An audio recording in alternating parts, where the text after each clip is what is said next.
The Horrible Gamers podcast may contain content not suitable for all ages. Listener discretion is advised.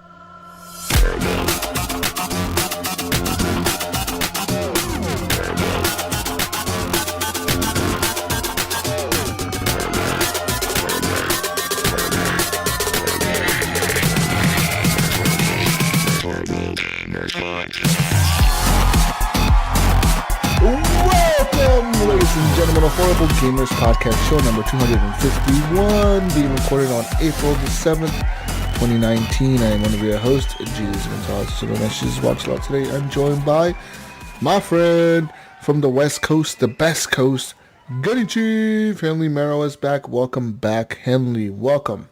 Yeah, good morning, y'all. Good morning. Good morning. Good morning. And also from the West Coast, the best coast, my friend, PenPointRed, Jonathan Hall.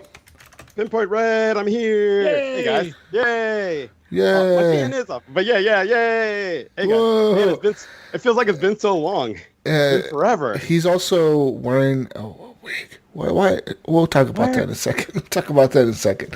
Anyways. I think it looks good personally, so I might actually stick with this. Also from the 8 Mile somewhere in Michigan, who cares? Eric Smith, St. Nicholas. That's Commander St. Nicholas. Oh, sorry. Sorry. Commander? You better be sorry. Now you're going to get demoted. Commander St. Nicholas? You're going to be a lonely peasant now. Commander Nips. Commander Nips. Commander Nips. That needs to be your new gamer tag, actually. You know, ironically, that's a great I've been tag. thinking about changing my name, and Commander Nips, it sounds great. That sounds awesome. Yeah, go for it. We'll get into that in a second, ladies and gentlemen, but first and foremost, you can follow us on Twitter at _HorribleGamers. And then you can also follow us on Discord or join the Discord server. There's a link in the show notes. You can also find that link in our Facebook page and all that good stuff. And as well, if you like our Facebook page, you go over there, you like it, you can leave us a review on there. And on top of that, you can join our Facebook close group. This is a group where only people that are accepted into the group can see what we post in there, what you post in there, and it's only visible by members of the group. So go join that if you would like to join on Facebook. But if you don't like Facebook for some reason and you want to join on Discord, just go ahead and click that Discord link on the show notes and you can join the Discord. So there you go. There you go, people. And yeah. Anyways, speaking of Jonathan wearing a wig, Jonathan decided to commit his friend, Andy, to come onto the show. Because you guys don't believe that she existed. Because we don't believe that she exists. I don't think she's real. She is his co-host on GFNG podcast. And I'm like, I don't think that's a real person. I think it's Jonathan making a voice. It was funny on that first recording, like Andy, her camera wasn't working. Conveniently that day. Oh, man. So, yeah. You're not helping here, Jonathan. I know. So, yeah, I was going to try to get her on. I thought it'd be awesome if she was on today. And she's like, yeah, down for it. But then somehow she made plans with her sister. I don't know how all that came about. She should have had, her priorities and stuff. But I told Jesus if she flaked or whatever. Not flaked. I'm sorry, Andy, I don't mean that. But, yeah, if she couldn't make it for some reason or just didn't show up, I would take the place and rock in a wig. So, yeah, here I am. And it looks pretty awesome though, right, guys? Yeah, he's wearing It does. That's good. For the listeners out there, Jonathan is currently wearing a Hello Kitty wig with the little red bow on it. It's a white wig. It has a nice, underarching. It's great. Yeah, fuck yeah. It complements my ear. I mean, it is. It's turning me on a little bit. Oh, whoa. Oh, I am the sexiest co-host right now. Check your phone. You might have gotten a picture. Oh, man. Oh, whoa. Oh, shit. Is this what happened? Oh, no. I'm a girl gamer? No, you're not. Jonathan, you're not showing your boobs enough. Oh, You my gotta show God. your boobs to be a girl. It takes 5 dick pics to do that. Okay, well, you got like Oh, no. 6 on the way. Show me them titties. anyways, people, that's that. And Eric over here will talk about that when the Division 2 discussion comes up. But anyways, you can find our intro song. It's a remix of Fowler and Twistix Breakout. So that's our intro song. And you can find our outro song by Broke for Free. And it is called Night Owl. So go and find them if you want to listen to them or whatever. Or download them, etc. Anyways, let's get into talking about video games. I want to talk about some games I played this week. You play games, I play games, we all play games. Let's talk about games. Yeah. Anyways, we're going to talk about some video games that we played this week. And I played myself. I played a little bit of the Division 2. A little bit. Just a little bit? Kind of a lot. But a lot of the same.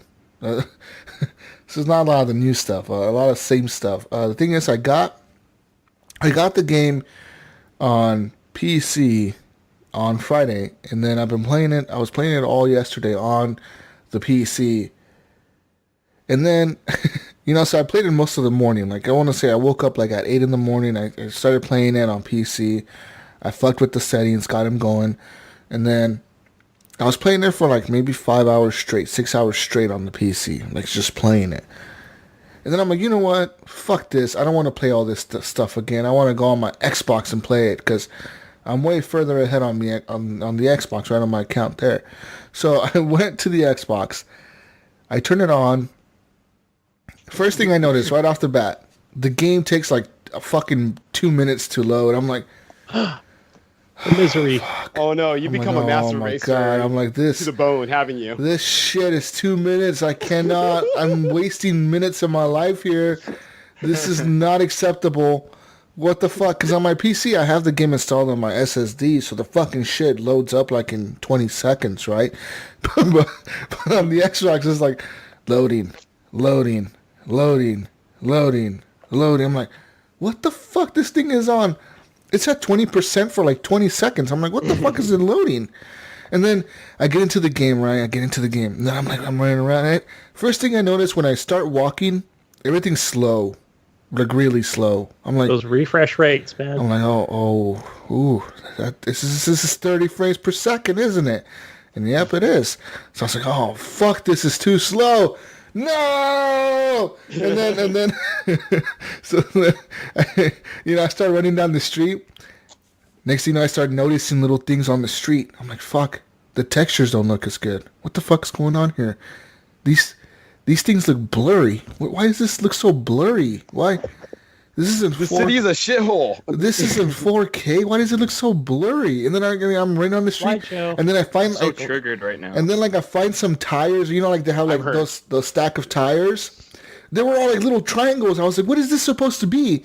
And it was like all like triangles. Like it looked like it was a stack of tires, but it was all like sharp lines, like triangles and shit.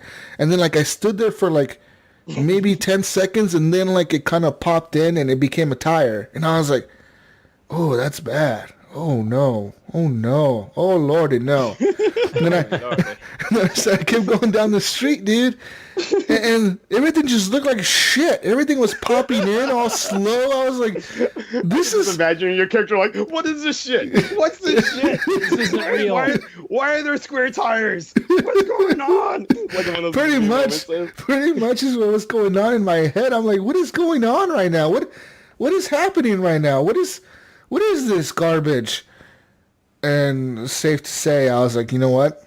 I'm never turning this on again, probably. So I went over to the White House. I started changing the positions of everybody in the clan. So I made a bunch of people lieutenants and shit. And then I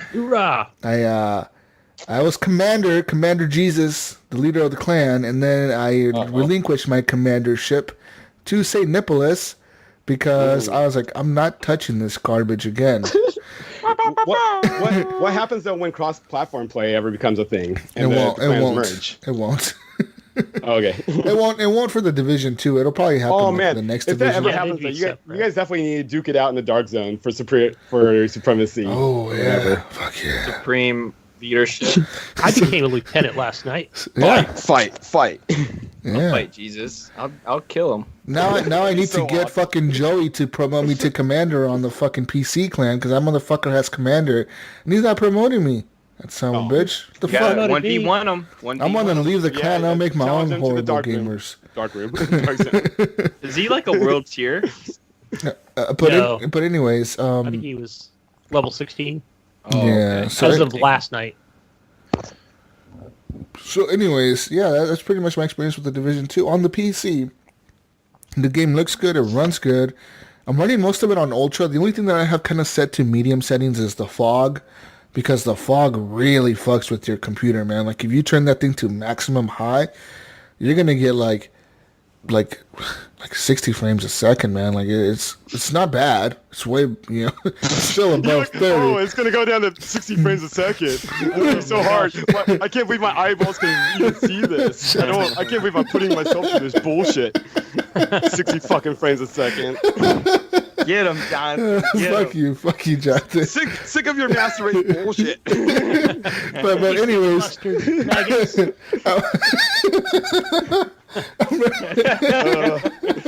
Anyways. this is the shit I would say to it's the shit I would say to Gunny back in the day.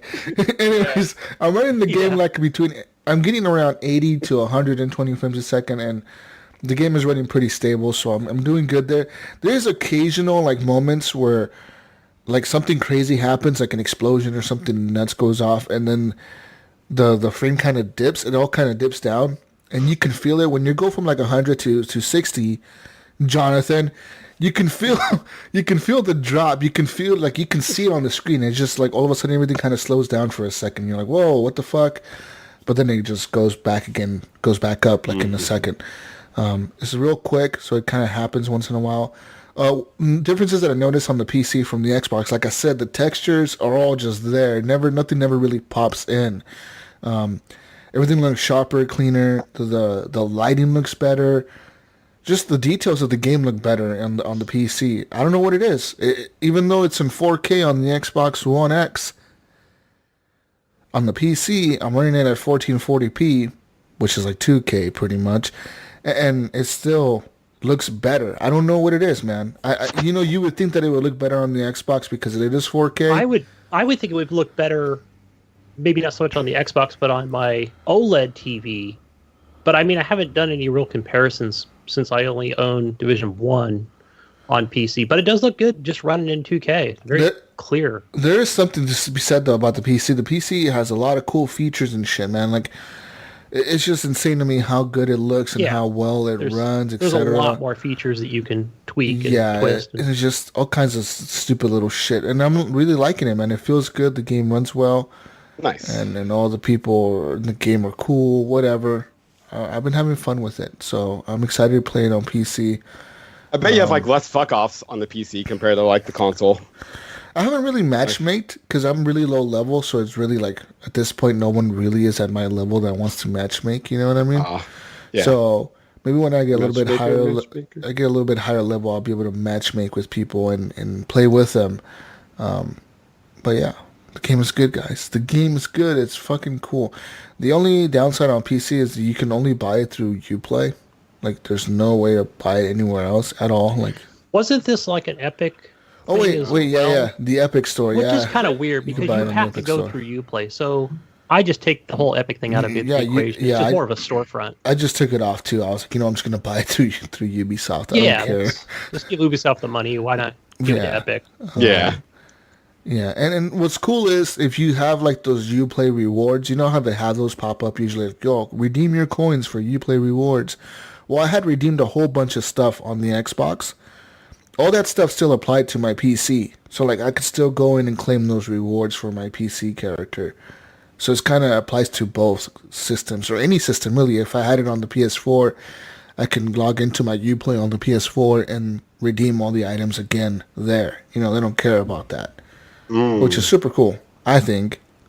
Yeah, I might be using two different emails. Yeah. But yeah, That game is For pretty some sweet reason. though. I was so at my good. buddy Eric's house last night, and we were checking that out some more. And I'm just like I said I wasn't gonna buy that game, but every time I see it, it just like changes. I'm like, oh man, that game's so freaking pretty. It is like it's just such a fun game, man. You just run around and loot shit. And the enemies all really smart, and Yeah. the environment's tight. Yeah, I love the really city. solid. They did a really good job. Yes, the story's shit, but Yeah. I mean, game the is story awesome. the story is kind of weird, right? Like, oh, so Yeah. the virus is on the money, and the money is over here, and I People are honestly do dying. not know any characters' names, and it bugs me No. that my character doesn't Agent say anything. Kelso. Yeah, he does. Your It's so character dumb. has Like no name. they'll look at him, ask him a question, and then He's you're just nuts. giving a blank stare. Like, okay. That's funny. He's yeah, like, especially when you go to meet somebody, nice to meet you, and you just kind of like don't say anything, and it's like, what the fuck, you know? That's pretty awesome. just stare at Like, them come and on, nod dude. your head. Be nice. Just continue talking because I'm not going to say anything. But I've been having fun, man. It's a good game. It's a great game, actually, and I look forward. I just love the setting of like the different areas you go to, the different buildings and things that you notice that are super iconic in DC.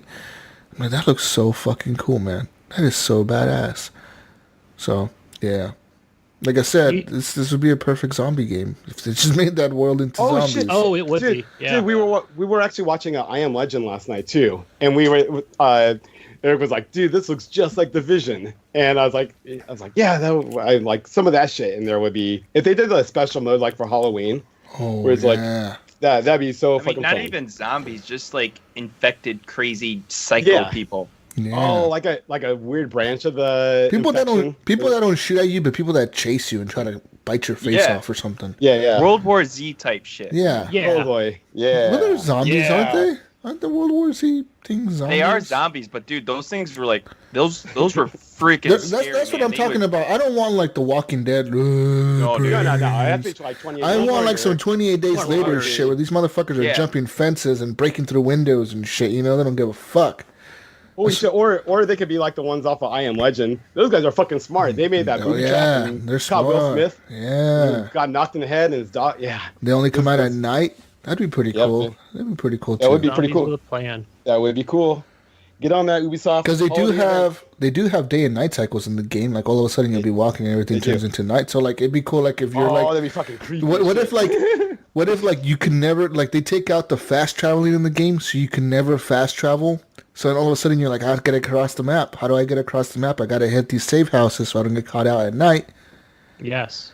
But if you get caught out there at nighttime, better start running, dude. Because Because these it does fuckers have come those, out. like, Well- at each stronghold, it's got, like, those lights, those neon lights.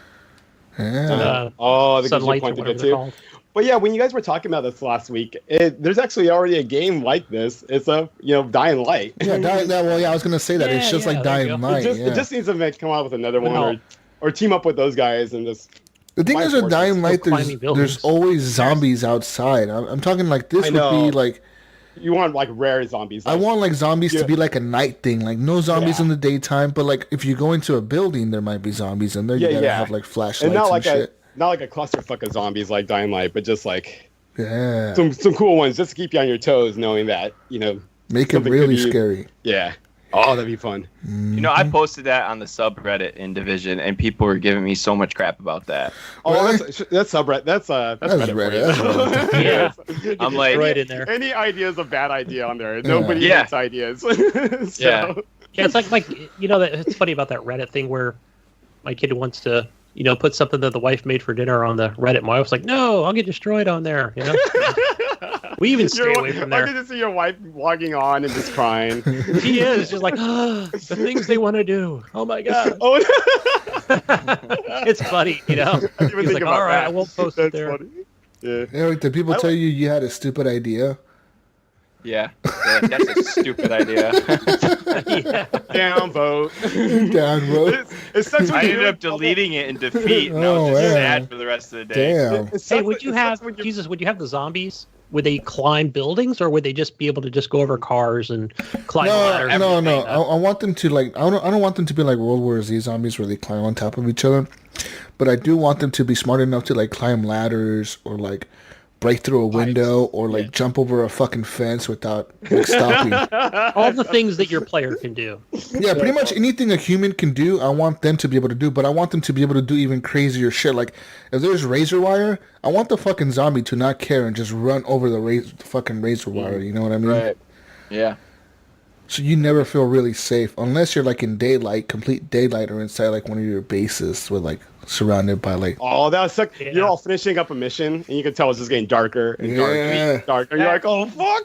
The whole zombie infected scenario would work perfectly because this whole world's infected with a virus. Right. Yeah. Exactly. All they have to do is like say like, oh, the virus mutated and now it turns people into zombies. Boom.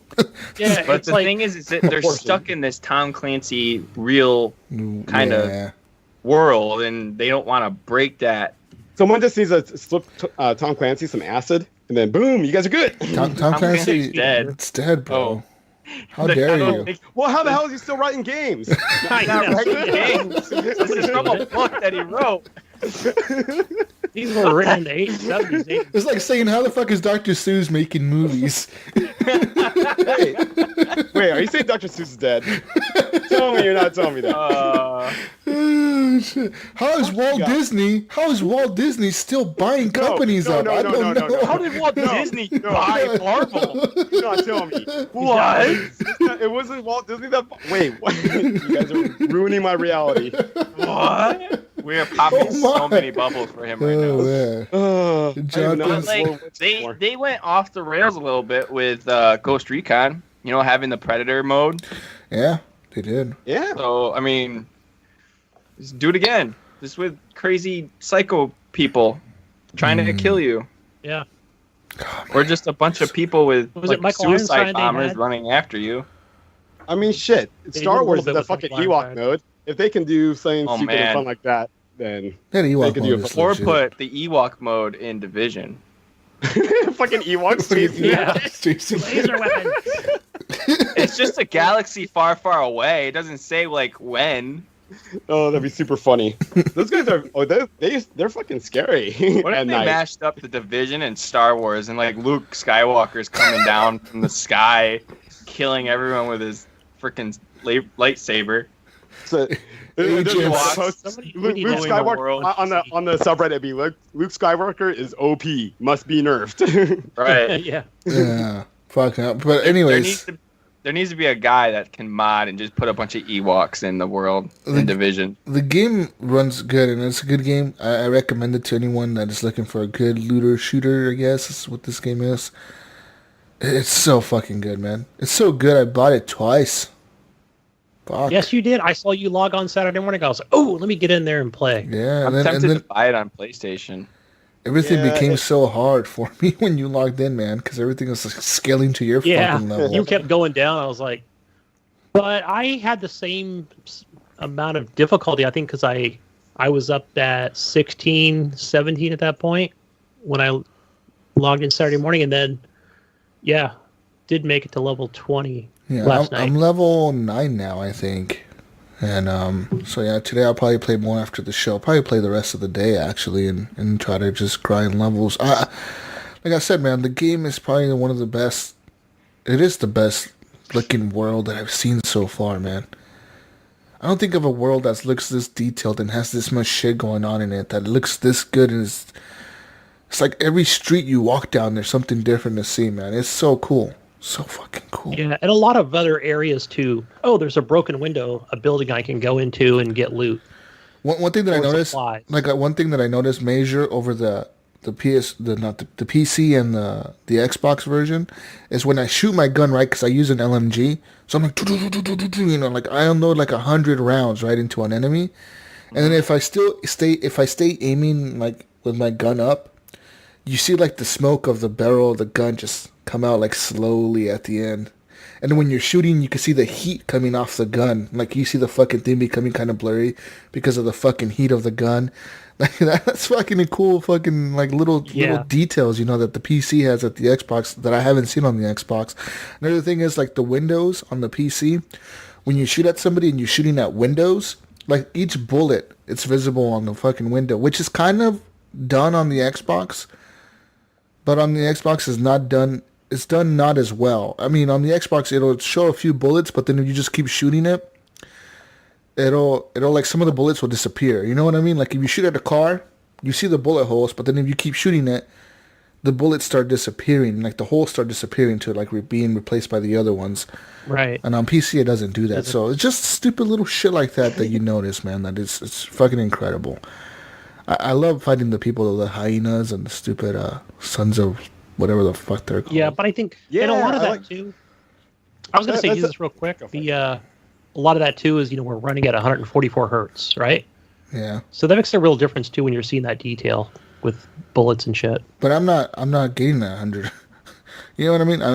I'm getting like 100 frames a second here. 100 Gunny. Yeah, remember? 60 is shit. Yeah. That's what 60 is double that. Shit. And you guys are over there playing on 30. How the fuck? My eyes would melt. You were saying, John? Isn't that what drinking and drugs are for? Now, what was I saying? Shit, I can't remember what I was going to say. Oh, I was going to say, for me anyways, on Division 2, they addressed like the things I was having issues with is like, just shooting kids with hoodies. They're now like, they're kind of like into the script on like who they could be, but they're just very generic. Backwaters military looking, but they could be from like anywhere. And then the bosses being just like bullet sponges. Now they actually have like armor plating that you shoot off and shit. And that is cool. I like it when when those enemies just the armor just falls off them.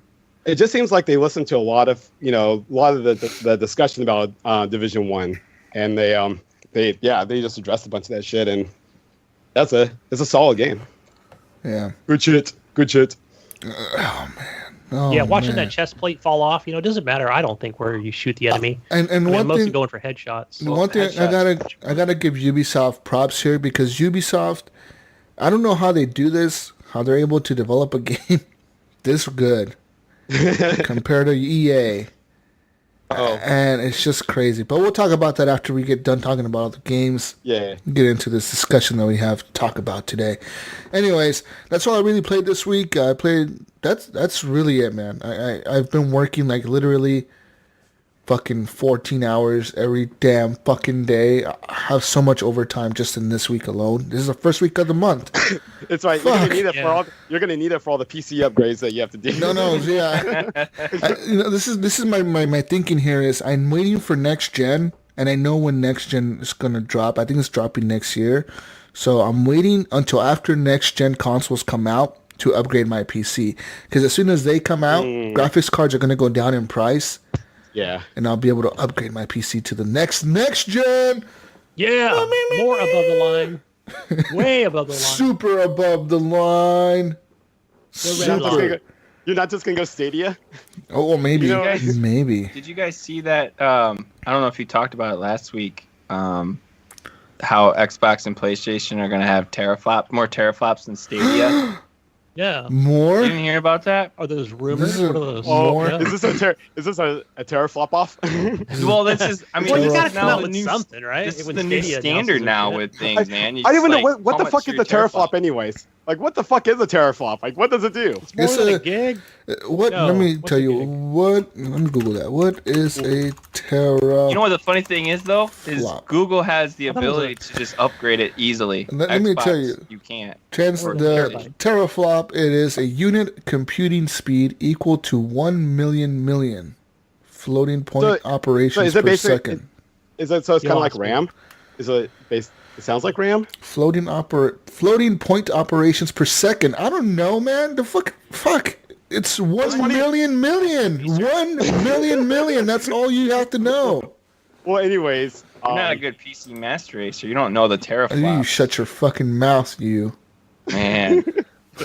Shut your mouth, you console Mail peasant. would be disappointed. And you fucking console peasant. Don't you speak to me. Have you guys played anything else other than Division? No, man. Honestly, like I said, I haven't. I downloaded Assassin's Creed 3 remastered fucking thing majigger on the Xbox since I own it. I want to try it because I never really got far into that game. I got into like the first part of the game, but I never got like past the whole game. I heard it's really good. And I wonder how it looks on the remastered. It must look really good, right? Yeah, that's what I've heard. I would think on the X. I liked Assassin's Creed 3. That was my favorite one. And then Black Flag came out, and that took that spot. Yeah. So we'll see. I'm excited to go back to it and try it and check it out. Anyways. And like a lot of things have come out on the PC. The Borderlands Remastered came out, and that fucking looks amazing on the PC now, apparently. I bought the Handsome Jack collection for like $14 or $15 or something. But I want to try that. I still haven't got the time to try that. I want to try so much shit to play, dude. I'm just overwhelmed. Dude, I want to play Generation Zero with you guys. I hear that game is bad, though, Eric. I've heard that too, but I've heard that it's a good party-up Co-op. game. It needs to be on the Game Pass, because then I'll play it. You know, just like, you know, what's it? It looks like kind of like that one game that was also better on the Game Pass. Oh, that game looks good, though. The graphics look nice. It looks like a cool little robots and shit. I like the art style of it. I mean, I like robots. I like shooting. So yeah. Shooting and looting. Shooting and looting. That's right. Anyways, Jonathan, what have you been playing? Oh, shit. I've been playing... Wait, can I go last? Because I want to talk about my life-changing I'll go. moment. Okay. So, literally, I have been working, Oh, wow. and I would come home. I would say hello to my wife, and in the same second, say goodbye to my wife, Oh, shit. and go play Division 2. Nice. This game is consuming me. It is making me cheat on Anthem, and Anthem is trying to give me calls, like, Anthem is babe, fun. when you coming back? Babe, when you coming back? I miss you. You gotta tell And Anthem, like, look, I'm Yeah. I'm like, I'm working late again. You gotta call Anthem and tell her, like, I'm working late again. I'm sorry. that's what I do. It's like, I'm working that overtime, babe. I can't come home right now. Oh my gosh, though. I love it. I love this game. Division 2 is amazing. Yeah, it's incredible. And definitely top 5 on my list. I'm not going to give you the precise ranking right now, but it is top 5 for me for sure. And This year? I'm thinking about it right now. I don't even want to do the show. I just want to play. I saw you playing it. Show's over. Before we recorded, I'm like, I want to play. Oh yeah, dude. you were playing it to the minute that we were like Jesus was doing a countdown. That's when you stopped. Basically. Well, I was just like, I was trying to just make a charge to a safe house. That's what I wanted to do. And then I ran into some dudes, and I was like, yeah, I'll shoot a little bit. And then but such a great game. You know, the best part about it, Eric, is you can be halfway through a fight and just kind of walk away at that point if you really needed to, because you're not going to lose anything. Yeah. Have you guys ran into any You don't weird want to bugs? restart the mission. What now? Have you guys hit any weird bugs on that game? Like, I ran into one yesterday where the dude was looking like Jesus Christ, and he was like just stood. Yeah, I see that. And he I was saw that stood up once. and everything. Like Please I had get me that on my yesterday, and they fixed it. And because it happened a lot in the beta, and when the game came out, they fixed it. But I think this new patch that they just sent out with the new stronghold they have, I think it came back. But they totally did, because I see it quite often. I see like a stiff person just standing there.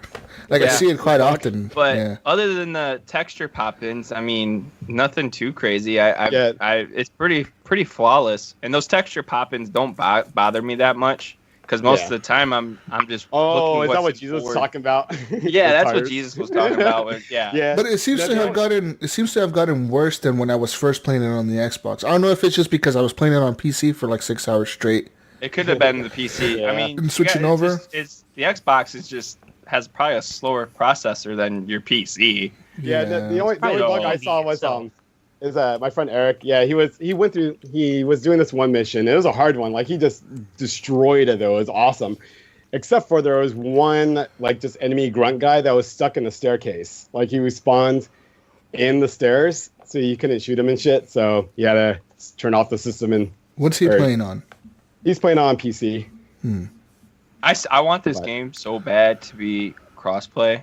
It would be so good, man. Because like we have some people from PlayStation or on PlayStation. We have some people on Xbox. We got Jesus and some other guys on PC. It's like, gosh, it sucks. Well, I'm kind of thinking with all these companies getting into the, Apple getting into it and the whole like Stadia. and all these different companies are kind of getting into this whole games market. It's going to split the multiplayer unless they actually open up the floodgates to cross-platform play. Dude, it's just PlayStation. They have to play nice. I mean, they're the that ones would have that to be are. as the developer publisher of the game, right? Yeah, Get but on with this on everything. Oh, everybody Ubisoft to play won't together. care. Oh yeah. They're the first to go to Stadia and be like, yeah, go ahead, put our game on there. We don't give a crap. I mean, there's just so many different services coming out that it's going to fragment it really bad if they don't get that shit together. So Yeah. And this game would actually be really good for crossplay as long as they keep the multiplayer, like the PvP separate. You can keep that in its own ecosystem, but if you can crossplay like against the enemies, like the computer, it works just fine. Was it PvE, right? Yeah. No, yeah, totally. if you could do crossplay with PvE, that would be amazing because, I mean, I put on our Discord on the Division 2 part, like, hey, I'm getting on, and then you're like Mojo. He's like, oh, what system you on? I'm on the Xbox. He's like, oh, well, have fun. Like, I know. Wonderful. What's he playing on? PC. Is he? I thought he was playing on Xbox. Mojo? Wait, Mojo or the Mayo? Sorry. The Mayo, yeah. Yeah. Mojo's on Xbox. It's a super conversation that we shouldn't be having. It's we should totally. It's dumb. 2019. Yeah. Come on now. We should be able to play all of our games together. But It because should be of the one first- company, know. company doesn't want to do it, we all have to suffer. Because when talking about video games with anybody new, that's just like The first question. pretty much the first. Yeah, you have to ask us. All right, what's the What replay? do you play on, bro?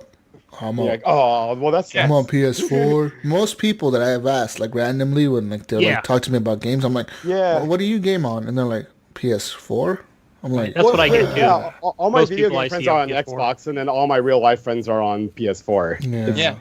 It's Yeah, weird. so that's why I've actually been thinking about getting it for PlayStation, so I could play with the people on PlayStation. But I just don't want to go back and forth and doing and having I'm doing it on Destiny, and it hurts. Like it hurts so bad. Like I stopped. Sucks. I don't want to do that. Yeah, that's what I was thinking yesterday, man. That's why I was like, you know what? I need to go back just to my Xbox and just play it on there, get to max level, and then I just couldn't do it. And the same thing, I think Joey told me the same thing happened with to him with Destiny 2. He was like, yeah, dude. He's like, I started playing Destiny 2 on the PC. He's like, I went back to the PS4 because I had my character on there. Oh, I he's bet. Like, and he's like, the game just felt like completely different. I've heard that. Yeah, I've heard and the see, PC Joey version started of on the Destiny 2 is Xbox. amazing. And that sucks. You Your put friends so were much on- progression on a character on one system, and then you get another system like with you, Jesus. You got a PC with so much better visuals and everything. You're playing on that. You're like, oh, I don't want to grind anymore. Then you go to the Xbox. You're like, ugh. L. Yeah. L. Yeah. Yeah. The most powerful system in the world. L. I need my teraflops. I guess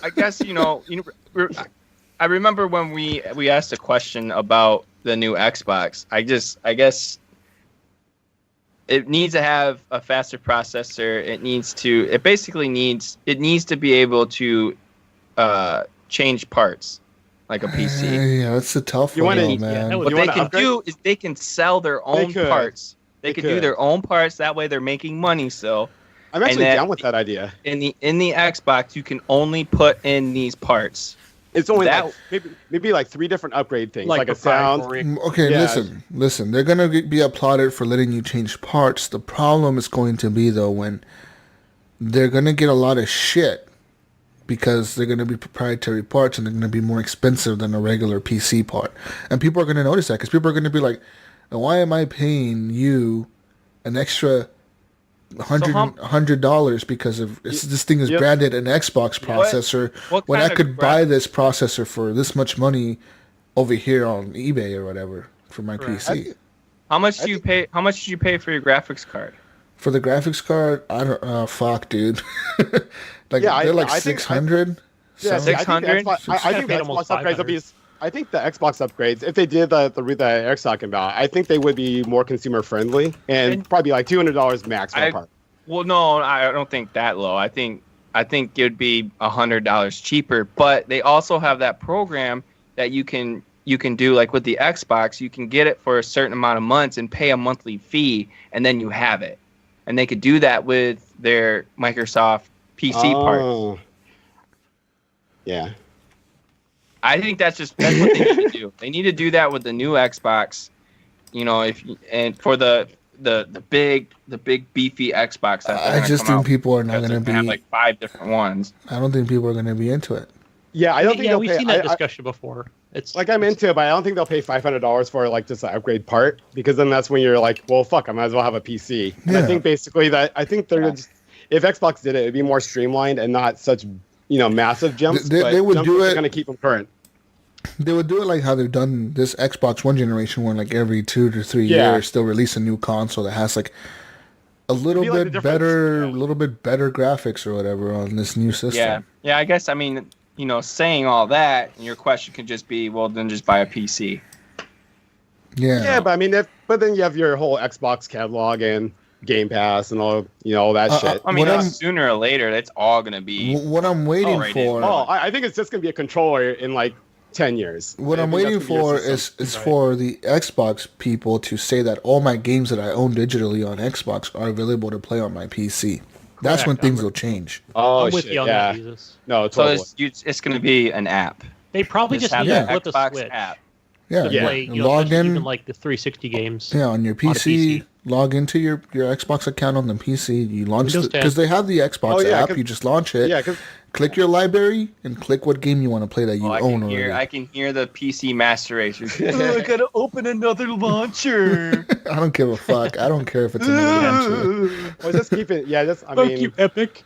Like Stadia and all that shit, getting into it, I think is actually going to open up some weird floodgates. But yeah, which Xbox will probably try to get in the same market. Are you guys space high on? Are you still high on Stadia? I think Stadia is going to be a big thing, man. I think it is. I think it's going to be huge, but I'm not stoked on it myself. But I can see where it's going to definitely I don't know.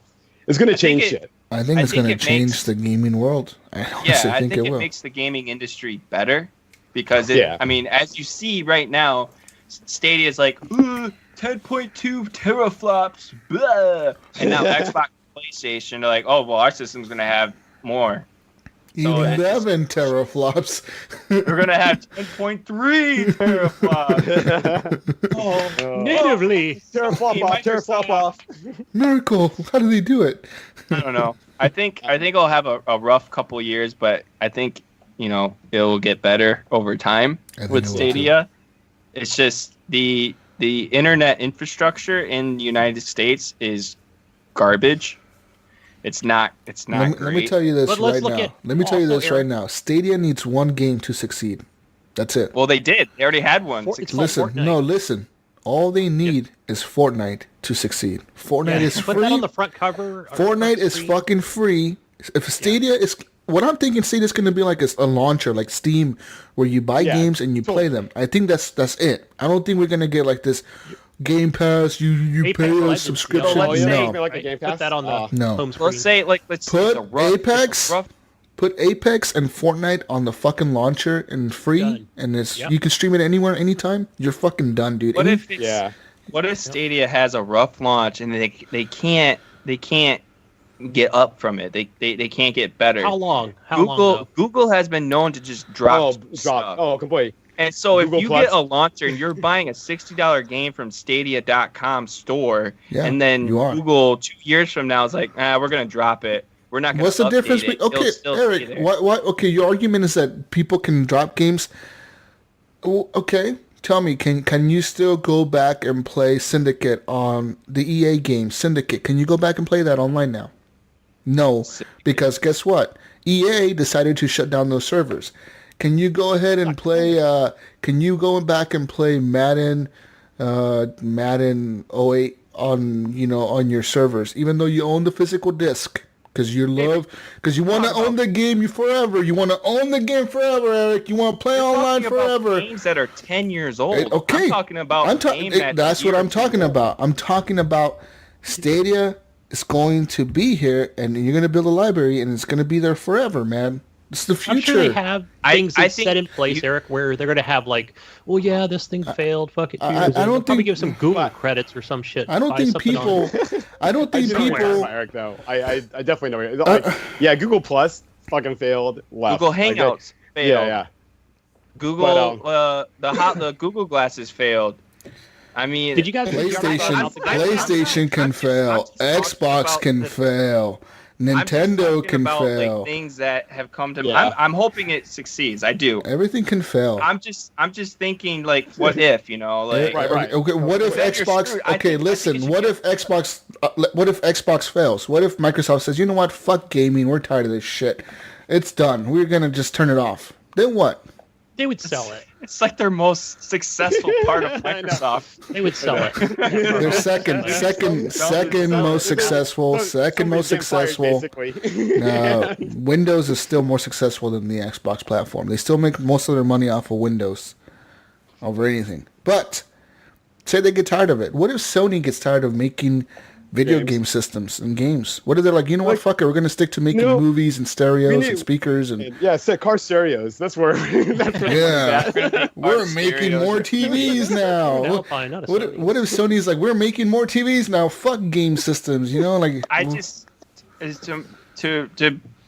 think, I know you think it's gonna be a storefront. I still think it's gonna be a subscription. Nope. I think it's gonna be more of a. I want to bet you a Nintendo Switch. No, I'm just kidding. That's awesome. Gunny, you owe me a Switch anyway. Gunny owes you a Switch anyways. It hasn't happened yet, though. But Eric's gonna win. Eric's gonna win. Oh shit! All right, okay. So back on track. Well, we're supposed to wait. Well, Stadia's they're gonna talk about it at E3, or are they talking it before or after? Do they have a precise date of when they're talking about it? They said summertime, but everyone for sure thinks that they're gonna be around E3. Either they're gonna stream something live from Twitch or something, or YouTube, or they're gonna be at E3. No one knows if they're gonna be at E3 for sure. But people are assuming they're gonna have a booth there with Stadia, but no one knows 100% for sure.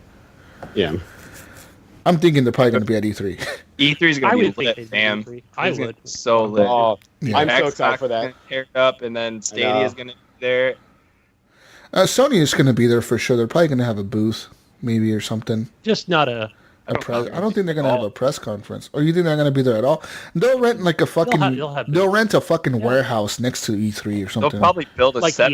Like, hey, come to our set. Build something in the parking lot. An hour. You have to go to a different location. They're gonna park a semi in the parking lot and tell people to go play PlayStation or something. Yeah, right. Yeah, go in the back of this semi trailer parking lot. But yeah, I don't think it's going to be a subscription thing. I want to say thinking it's going to be like a Steam launcher thing. I think it's going to be both. I think they're going to offer both services. Maybe they might. Like Apple, just like here, buy a game, or play this for free. Essentially, Apple is it's gonna be like Spotify and shit. Yeah, just Oh, that'd be awesome if it just makes you play random games, like next game that pops up. Skip. Do you think Xbox and Sony? I don't think will go for it. Do you think Xbox would be like, "Hey, here's some games. Go ahead and put them on your service." Ooh. Well, look. Hey, the other thing we didn't talk about too was we see Halo coming to Steam as well. I believe I called this a couple years ago on the show. Well, look at you. Go back like 180 episodes. Check it out. Where I talked about the Master Chief Collection, also going to Steam. Yeah. Anyways. We can. We'll talk about more. I've only played Division. That's all I got to talk about. All right. Anyways, Gunny, go.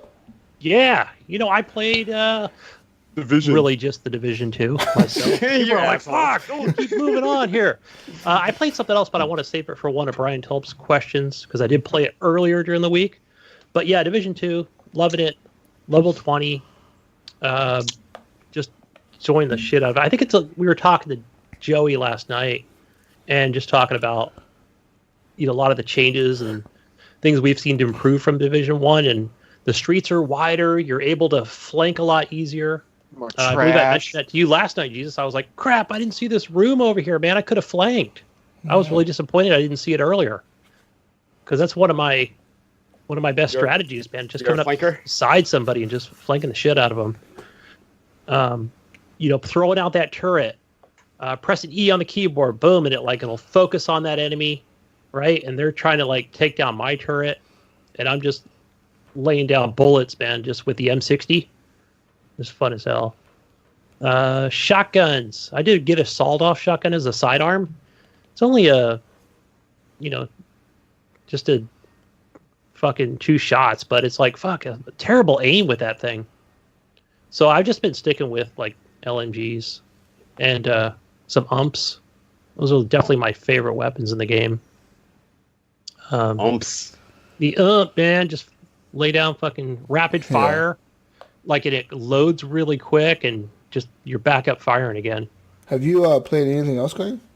Well, I guess I could talk about it. I'm gonna just answer one of Brian's questions. He talked about a good couch co-op game, and that's a Heavy Weapon. I'm still playing that on the Xbox 360.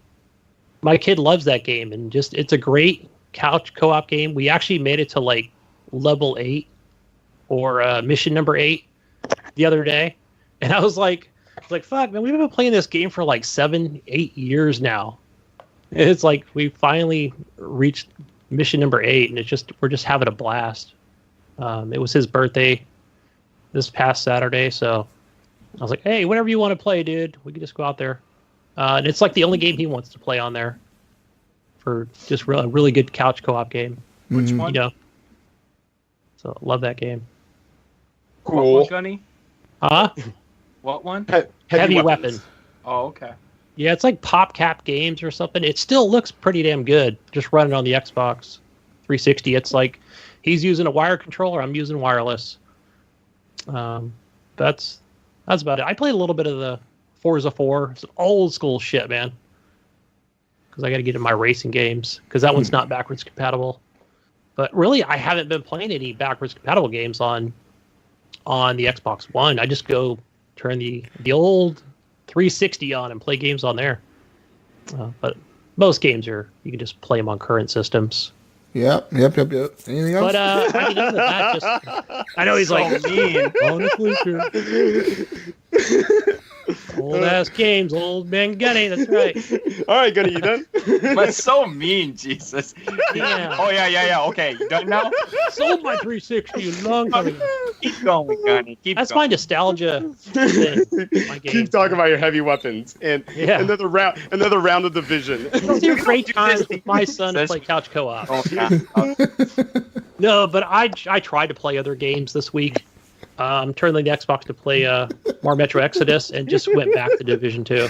And I played Battlefield 1, and it was fun. You're being a god. I haven't even logged into Battlefield lately. Oh man, Firestorm is fucking okay. I played Halo 1 on the Xbox original. All right, guys. Okay. I'm gonna talk about what games I played. Oh, so let me guess. I played Division 2. I played Division 2. No, I didn't. I only watched somebody play that. Don't let him do this to you, man. You gotta stand on your dead and tell him off. Tell him off. Don't. Gunny. How dare you? All right, Gunny. I'm done. Fine. Thanks, Gunny. He's gonna come to your house and he's gonna beat the living crap out of you. Where's my stapler? Come in Oregon. All right. Oh man, I want you to come to Oregon. Me and Jesus will set you up with like the coolest family vacation. There's like so much rad. There's shit a lot of cool shit to do. Like OMSI and all that stuff. Like, expensive come to on. go there. I got some tickets.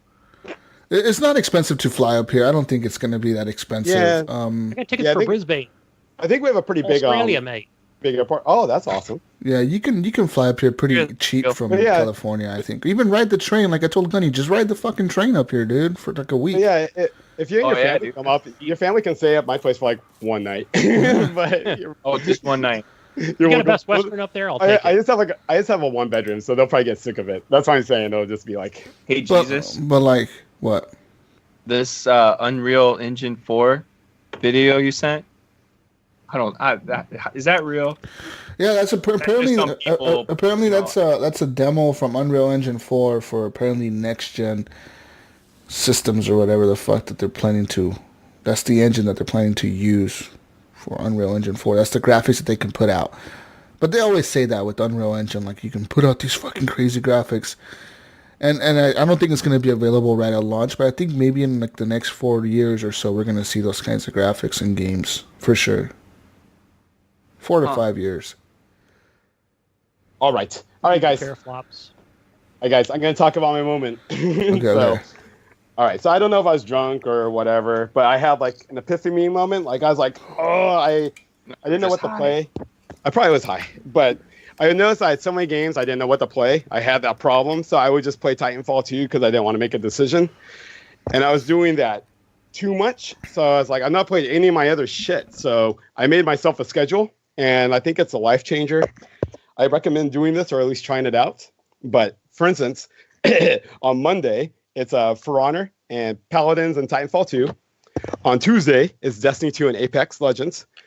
Wednesday is Anthem and Gears of War. Thursday is Star Wars Battlefront and Titanfall 2. Friday is Battlefield 5's Firestorm, and then from there. I'd rather hear about Gunny talk about Battlefield 1 right now. Oh, no. You know what?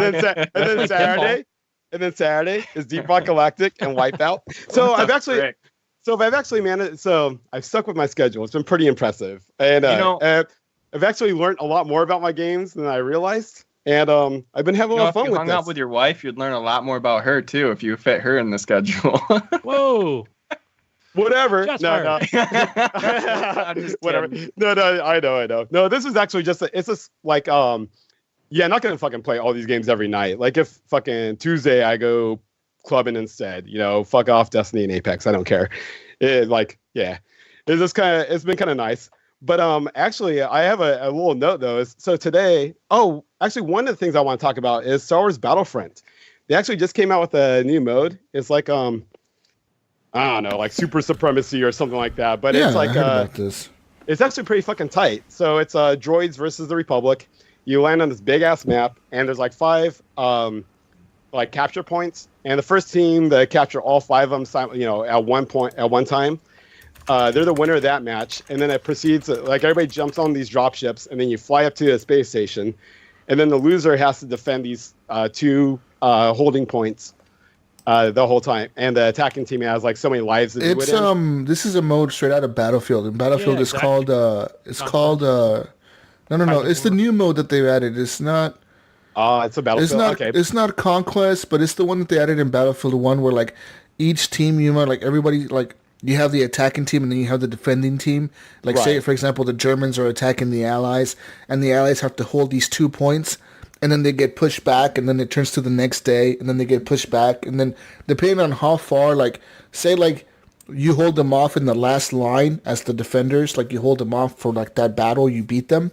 The next day, it goes again into another battle, but this time, like, the defending team has a little bit more tickets to, like, for spawning, or, like, the enemy team will have less tickets to spawn with, so they have to attack even harder to get past your lines. It's kind of like the Battlefield mode. Yeah. It's sort of like Operations is what it was called. Operations on Battlefield. But yeah, it's pretty cool. I think you have to actually get like 2 wins in a row. So if like you're the winning team first, and then you go to the next round, if you fail on that one, you go back to the ground and fight it again. And then the winning team, you go through the same procedure until somebody wins 2 games in a row.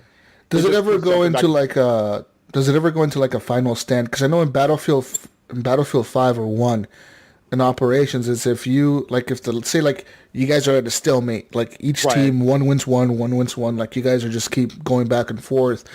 Is there ever a point where it just goes like into last man standing where like everyone, it's like a battle royale where everyone only gets 1 life? No, I think it's pretty much like is. 64 against 64 and everyone just gets 1 life. So like it's like if you die, dude, if you get shot by a sniper from across the field, you're fucking done for the match. Yeah, but I was talking to my coworker about this, Hobby, hey, and he was basically like I haven't seen it myself, but he was talking about like basically a standoff match if it goes into too many stalemates or whatever. But I haven't hit that yet. But one of the droids is freaking awesome. I love it. This is it's this one droid. He has like a smoke bomb, and then he has like infrared vision, and he has a sword, and you can just like haul ass with him, and he's so good. But anyways, that mode's actually been a blast. I've been actually loving it. But so my Sunday game back on my way. So we got Sunday now is Sea of Thieves and Titanfall 1. So Jesus, I have to play some Sea of Thieves today. I don't know if you want to. I'll jump on the PC because I wanted to try it on the PC. Should we get Alan with us? Oh yeah, no, fuck Alan, but yeah, we can play. Let's do it. Let's cross-platform. Oh, let's see how that works, because I know that I can like party chat with people on the PC on Xbox Live, so like I'll just be able to party chat with you and shit and play. Nice, but yeah, that's my game today. So yeah, I want to let's play that. I gotta keep to my schedule. Yeah. But one of the other two, I also about twice a month. I also want to start doing that Star Trek VR. So if you want to get serious, okay, I got a lot about VR to talk about, man. Because honestly, Jonathan, this year, dude, VR is getting like crazy support on the PlayStation, dude. Crazy support. In May, we have that game dropping from. I don't know if you played it on the PSVR World's demo disc. That London Heist, that London Heist game. That's getting an actual full game release. I know. I heard on May 25th. On May 25th, that game comes out. Man. Well, in June, that's amazing too. I June, super good about that. In June, the No Man's Sky update comes out. Yes. And then after that, later in the year, like in August, the Iron Man game comes out. And then after that, some more games are getting come out for PSVR. So it seems like PSVR has been all these like demo games with a couple full games. But it seems like this is a year where they've actually getting full games. Are going full games. On top of that, Borderlands VR that I own is getting all DLCs. Like they're getting all the DLC from Borderlands 2 added for free to the game. Nice. Have you played it since the AIM support? Yes, I have, and the game is super cool, man. Like I said, stupid Claptrap walking around with you, talking shit to you. They're like, maybe you should try this. And then you try it, and he laughs at you for fucking dying almost. Maybe you should jump off this fucking thing. They have Gearbox's support. I can definitely see a VR coming out when. For Borderlands 3. Borderlands 3. I didn't even think about that, a little VR mode. Yeah, dude. They probably are gonna fucking do something, aren't they? So I like that they're adding the PSVR. They're adding the Borderlands 2, all the DLC for free. And what I'm waiting for them to announce next is hey, we know that we added all the DLC for free, but how about this? We're going to add co-op in now so you can play with other people. I know. In Borderlands. You know what I mean? That'd be cool as shit. Yeah.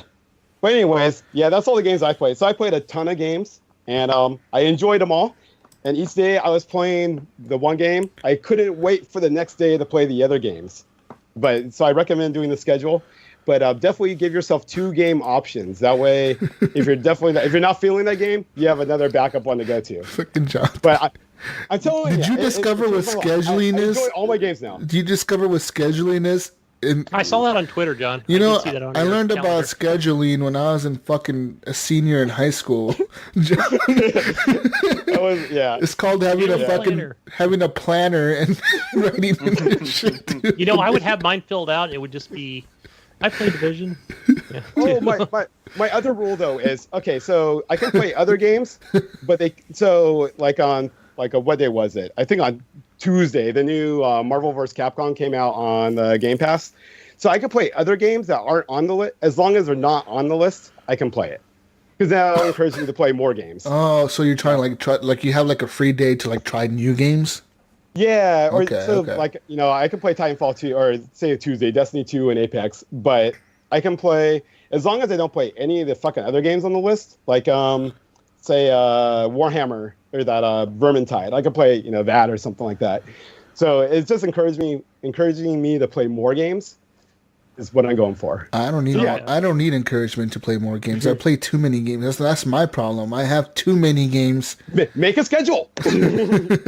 No, the thing is, I want to play all of them. I want to play whatever sounds fun to me at the moment. I don't want to. Scheduling is cool until you realize that you're tired of a certain game and you're like, fuck. Well, what's crazy is this game. I know, but then you do real life stuff. Like on Tuesday, actually, I wasn't feeling Destiny 2. So I was like, maybe I'll clean my room. Maybe I'll do some dishes. Maybe I'll just do some. Hey, Jonathan. Yo, Eric. How was that a new game mode or the update for Division or Destiny 2? Destiny 2. It's pretty cool. Expansion? I think. I mean, Destiny 2 is a weird one for me right now because it seems like there's cool stuff. I just don't know how to access it. It seems like they're building the game more for super devoted players and not casual players. Because it's just a lot of hidden content that you have to go out and grind to activate. And so I haven't been doing that. I haven't been doing that shit. Haven't been in a grinding mood lately. No, no, but Is that why you haven't picked up the Division 2? Well, maybe.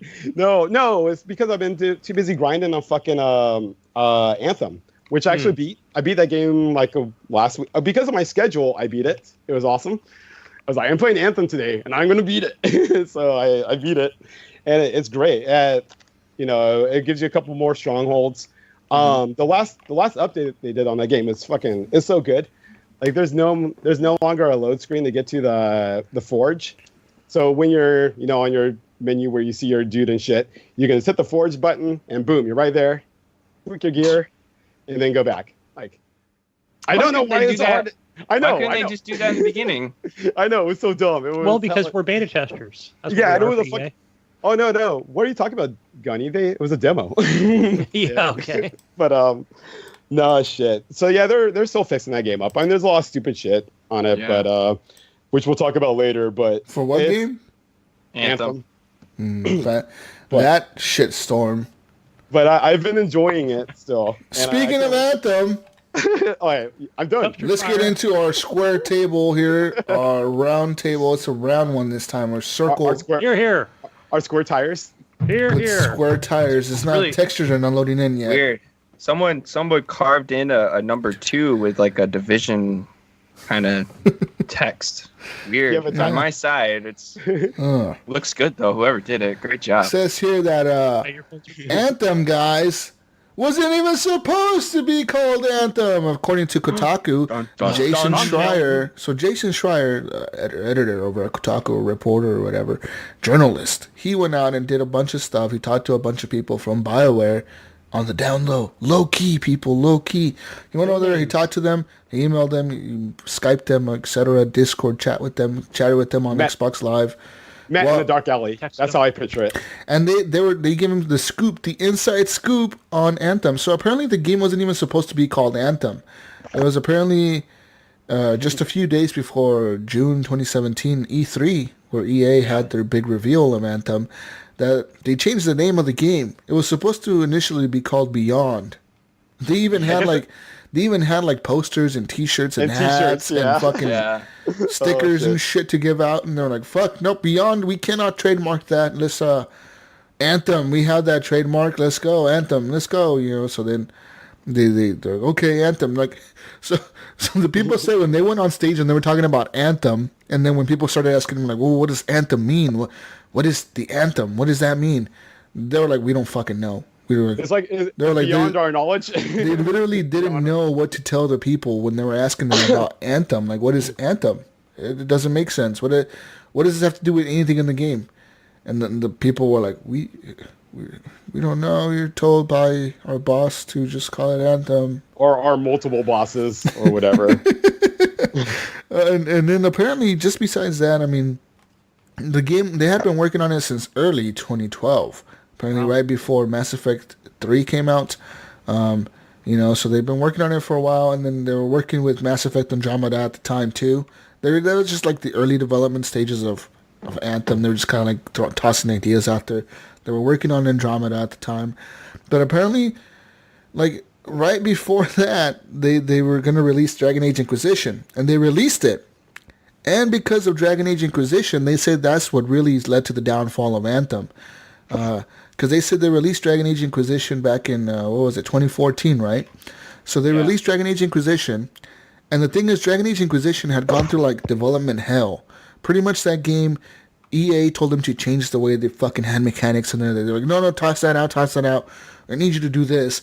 And BioWare was like, okay, we'll do it, fuck it. So there were, like, a lot of crunch time, a lot of, like, overtime. They were working hella, like, fucking hours trying to get the game done. And they said that the game kind of just fell into place like the last 2 to 3 months before the game came out. They just kind of like were like, okay, we're on a rhythm here. Let's do this. They did it. We got a demo. And they were hoping that when they released Dragon Age Inquisition, they were hoping that it would fail. They were like, we hope this game fucking fails. We hope that it doesn't do good. We hope that it miserably doesn't sell good at all, that it fails. That way it shows our bosses at EA that, hey, this way of developing games doesn't work. We cannot develop a game like this fast and this good. The problem was, though, that the game went on to sell really well. The best-selling Dragon Age game. On top of that, the fucking game won Game of the Year Oh, at the Video Like, Game oh, Awards. really? Yeah, it won at the VGA. It won Game of the Year. So they were like, "Fuck!" They said that. That's funny. They said they remember they were watching the people who went to the Video Game Awards, and they said like the rest of the studio was watching back at Edmonton or whatever, BioWare. They were watching the fucking thing, and they were like watching the Video Game Awards, and they're like, "Fuck, okay, fuck, we're up for Game of the Year, fuck." And when they won, they were like, "Oh fuck, that's it, that's it." I mean. And then, so sure enough, because they won, EA thought like that's the way to develop games. We gotta like have these guys just push him to the limit at the last second, give him a little amount of time, could rush him, it doesn't matter, they could still release a good game. And that's pretty much what happened with Andromeda. The game wasn't ready for launch, and they were like, "Yeah, we don't think it's ready for launch. We have like bad, obviously the faces and all that shit. The writing is not as good." But EA didn't care. They were like, "Fuck it, we need another Mass Effect out there. Just release it. We don't care. Just fucking go." And they released it, and it got kind of panned, right? People kind of hated it. I liked it, but obviously the majority of people hated it or whatever. They ended up canceling the single-player DLC they had for it, all that bullshit. And then they went on to create, of course, Anthem, which they fully shifted focus to Anthem. And then Anthem apparently changed the style. The style of the game changed like 3 times, they said. Oh, yeah. Well, I guess there was like some shit going on with the Frostbite. Like, it wasn't designed for like third-person games. It was like a first-person engine. Yeah, well, it's to use for Battlefield. So they had to fuck around with it and do a bunch of their like on-the-spot coding just to get it to like handle the fucking third-person view. It was just like the wrong engine for that game. Yeah. It's crazy. So pretty much the game just went through development bullshit, and at the end of the day, like a lot of the developers at BioWare were like, "Look, man, it sucked making this game." A lot of people had to take time off because they were too stressed out. They were just like overwhelmed with the fucking thing. They're like, "Yeah, we had to take like weeks and months off of work." So like they were down people that weren't there for like months or weeks because doctors were like, "Yeah, you shouldn't go to work for like a month." So then they were like, "Well, fuck, now we're short a person or two. Now everyone else has to pick up that person's work because that person is gone for a month.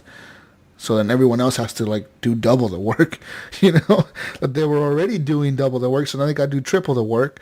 And it was just hell for them. They said that it was bad, So pretty much the game went through a bunch of shit. And well, at least it was perfect when it launched, though.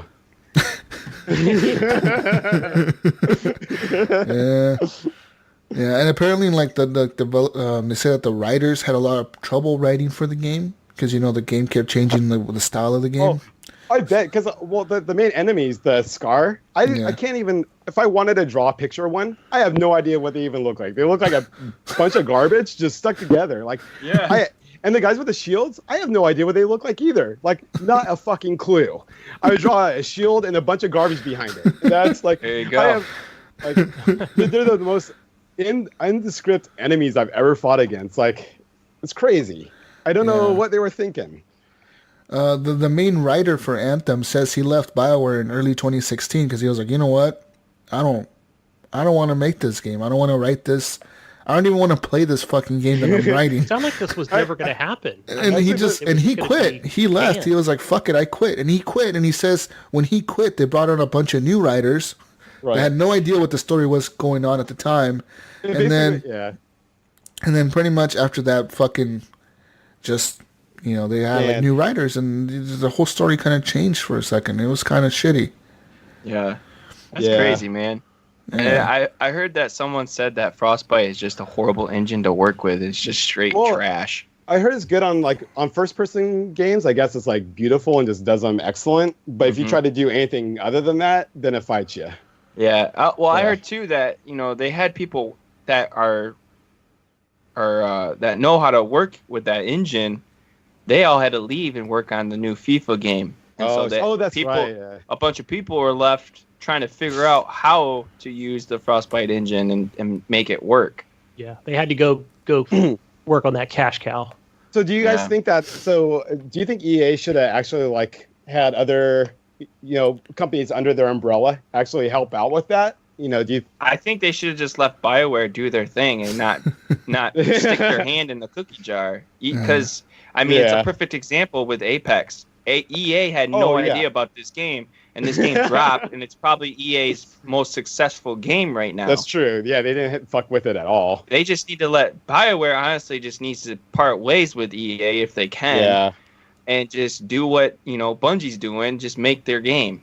You know what? I hope I heard like Vincent Pella is on the board of directors at EA. I just hope at one point he just takes over the fucking company. Just like overthrows, hostile takeover. He would do such a better job. Like, this is what happened. So BioWare says that Frostbite became the main engine for EA because they realized, hey, we don't have to pay like the people over that own Unreal, which is Epic. We don't have to pay them any fucking money to use the Unreal Engine or whatever. So we're just going to use our own engine that DICE made. So DICE is the developer of Battlefield, which is why the engine probably works really good for first-person shooters and shit, because it was made by a company that makes first-person shooters. So like, fuck it, we're going to make Frostbite on everything. So that's what they use for like all their games, which is like FIFA and everything. The problem with the game, though, is that when the fucking BioWare team wanted like support for the engine to like, hey, we need help with this. We don't know what the fuck we're doing. EA was like, well, sorry, all the support goes to FIFA first. Yeah. That's FIFA. So cool. I can't believe they did that. Because FIFA, fly him over to America. Listen, I know, right? That's what I'm saying. They should, just give them some money and actually bring them down and help out with that shit. BioWare does not make nearly even a quarter of the money that FIFA makes, dude, in a year. FIFA makes over $1 billion almost every year. Oh yeah. Just on microtransactions. You know what? BioWare just needs to get on the phone. Be like, hello, Tencent. Yeah, would you like to invest in BioWare? That needs to happen. It says here that over there looking at BioWare. According to the bastard there. According to BioWare, it says that the people at EA said that FIFA is EA's most important series. It obviously brings in the most money of the publisher's revenue, and of course, BioWare did have programmers that could work with Frostbite, like they knew how to like use Frostbite and optimize it or whatever, but they were like, yeah, EA, we're going to put these guys from BioWare over on FIFA. Sorry, BioWare, fuck you. Sorry. And it was also that I read, and I don't know what year it was, but I was watching one of Angry Joe's videos about having the CEO come in to actually play an early build of Anthem and just said, this is crap. And just how disappointed and just more stress went on some of those BioWare employees, especially in the higher up management positions. And that just was like, all right, back to the drawing board again. Yep. I know it's been said a lot, but this game could have marinated for another 6 months to a year. Yeah, well, actually, on that note, how do you think this game is going to be in a year? Do you think they're going to like pull an SD and fix our shit, or do you think it's going to be? I think they'll get to the point where it fixes a good portion of the issues, but I honestly don't think we'll see any more support after getting a good portion of them fixed or an Anthem 2. Yeah. I don't. I honestly, even though it sold well. The problem with this type of game, though, guys, is that this is a games as a service. The problem with the games as a service game is you need players to service. Yeah. And well, that's what does. And if you lost all your players within the first month, which I'm assuming Anthem probably did. Oh man, the last 3 missions I did weren't complete fire teams. We were short people. Like there's nights of when that's actually why it took me so long. Is I was logging on and it would just be me and one other person. I'm like, I'm not gonna fucking do. We're talking about a company who pulled all the DLC support from Mass Effect. Yes. Andromeda. That is probably their biggest RPG at the time when Mass Effect Andromeda came out. Mass Effect is probably like number 1 on the RPG list. I would say it's either that or Dragon Age, right? Like one of the two is up there on their top. Close. Right? That's their top BioWare games. as RPG storytelling, and they literally pulled all the support for Andromeda after they like patched the fucking faces or whatever. They're like, yeah, we're not making any DLC for this shit. Sorry, we're done. Yeah, like this bullshit. is done. This is the type of company that would be like, you know what, Anthem, we'll fix some of it, but like, we don't care. No DLC coming out for this shit. We're done. Yeah, I don't. Yeah. I'm just glad that Vince has his flex is nuts enough to where they're probably not going to touch him on Titanfall 3 or whatever his next Titanfall project is. It's probably going to be like.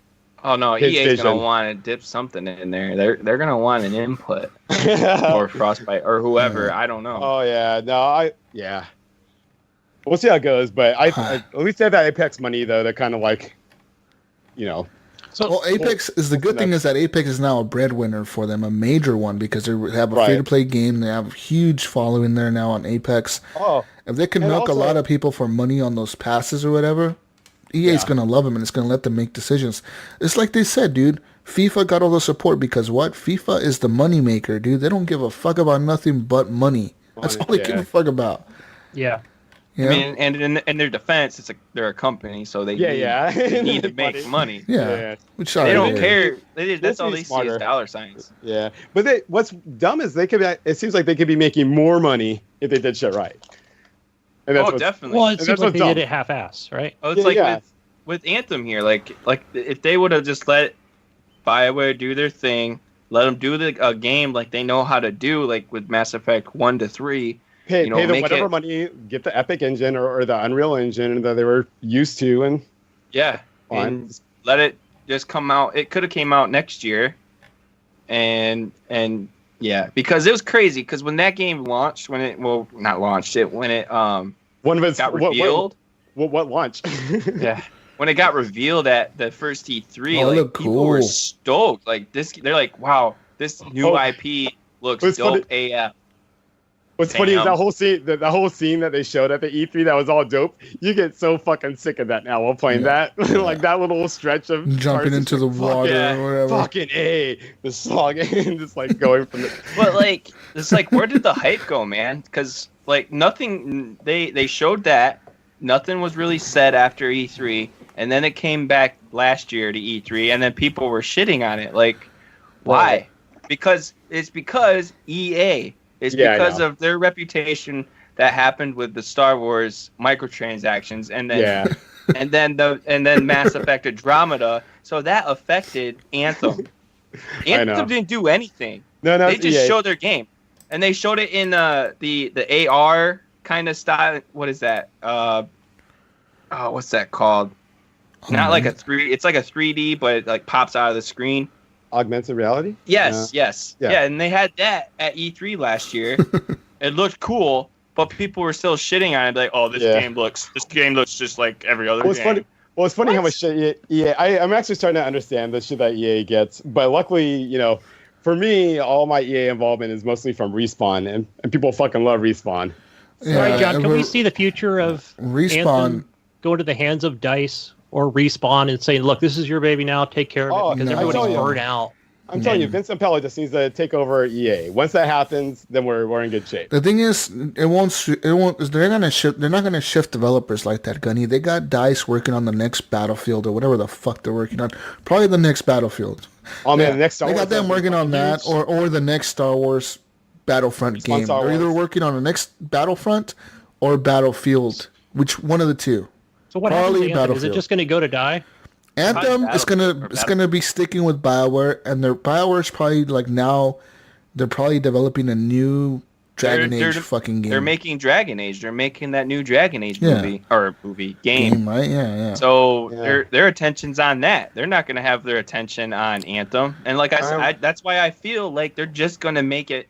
They're good enough. Patch it enough to where it works. Good enough. After that, it's gonna be bye. I'm sure they have future expansions. This is actually with Gears, dude. It happened with Gears of War 4. I know. This is exactly. They literally dropped everything. Yeah, everything to make Gears 5. Well, they don't. Like I said, dude, companies don't give a fuck about anything. No, they don't. Money, man. money, man, money. That's all they give a fuck about. Money. All their, and people freak out. They freak the frick out about EA doing microtransactions when Gears of War was doing Oh, it the yeah. whole time. Oh, Halo does it all the Freaking time too. cards business, and they're still doing that right know. now. And They're Halo- gouging you Yeah. for points or money. or skins. Forza- Yeah, shit. and Like, all it is skins. And Forza some does characters- it. Halo does it. Gears Yeah. of War does like it. why Don't do why it. why are we pointing fingers at EA because a few YouTubers like Angry Joe want to freaking get their pitchforks Yeah. and fire out and go mob EA because they're only doing the same thing every Hey. other company is doing. right. It's But it gets annoying. clicks. Honestly, my favorite publisher at this time, it's Ubisoft. Ubisoft Yeah, has no their doubt. shit figured out. They have great engine. They have engine that they work with, and For they know Honor, how to still use coming out them. with shit. And they Yeah. support every game that they have out that's as a games as a service game. Since Rainbow Six Siege, they've supported for fucking. They support very Oh well. shit! Oh, Every game that they speaking of release. Ubisoft, do you guys do any of the April Fool shit? Oh, No. Like I guess all their games were doing. Man, yeah. the For Honor with the rabbits or whatever. Oh, it's Yeah, I it saw was that. it was fucking awesome. Rainbow And they Six were so Siege cute. with the pink buildings or whatever, the fuck pink Yeah. maps, colorful maps. Yeah, I watched some of the videos on Rainbow Six, and it looked really freaking cool. Anyways, real quick on Anthem. Anthem is the lowest rated game for BioWare ever in the history of BioWare. It's the lowest rated game. in What's Metacritic. right? You know, What's we in were- front of what's right It's in the front of second it? lowest. I don't know. We were predicting how Probably many Mass Effect. copies, units, whatever they would sell. I'm just curious at what number they're at now, as far as Anthem I'm not number sure. of units sold. I don't know. I Yeah, haven't looked. I've said my piece on it. You know, I hope that all game hail, gets better. all hail I can't- Ubisoft because they're doing shit right. Well, they're the most organized developer out there. Company. Even though they don't know how to do an E3 press conference, they're doing good stuff on their video games. We don't care about Just Dance. Stop showing No, it. I don't want to see that shit. I don't want to see Just Dance at E3. Oh, that's what I'm looking forward to. Well, you know, it's. Oh, I'm done. I'm getting worked up here. I'm worked up. Y'all worked me up. I'm pissed off at Gears of War because they freaking crapped Bailed on. on- Yeah. Oh, it's so frustrating. It's like You know, with but me because and you, of- John, played that one day, and we couldn't Yeah. hardly play. It was so annoying. You know, I do see some of our community members enjoying this game for what it is. Well, some I've people seen like it. other people. I was in a chat the other day with another PC player, and he was so pissed off. I was one of Mayo's friends. He was so mad that he lost 2 legendaries in Anthem. He's like, I'm so broken up about it. I can't go back to that game right now. Like, yeah, that's how upset he was. Yeah, no, I like Anthem. I think it's a great game. I just wish EA would stop being stupid. Yeah. Yeah, it was. Yeah, but Fresh. according to EA, they expect to sell 36 million copies of Anthem before March 31st, which just passed by. So I don't know if they've hit that or not. They've got the marketing dollars, right? That was their plan. They could just slide a turd out the door and go, "Hey, buy this." You know, oh fuck it's EA, let's buy it. Yeah. People eat it up, man. Anyways, let's get into the news. It's news time. Beep, beep, beep. Oh wait, where's our horn? No, horn? no horn this week. No horn. Damn it. Ladies and gentlemen, real quick, I want to give a quick news update on the Horrible Gamers front crew over here. Our news machine, Johnny, retired. He's dead. He died. Johnny, don't. Yeah, he's done. He said he's done, so no more news machine from him. But don't you worry, people. Don't you worry. The news is still here. I just want to thank Johnny for his service. Thank you, Johnny, for helping us out for a long time. We appreciate you helping us. All that good stuff. We love you, Thank dude. you. Thank you. Thank you, Andy. Not Andy, Johnny. You fuck. Johnny, sorry. Who the call him frick is Andy? Thank you, Johnny. Thanks, Andy. Your new name's Andy now, John. Sorry. Oh, man. Shit.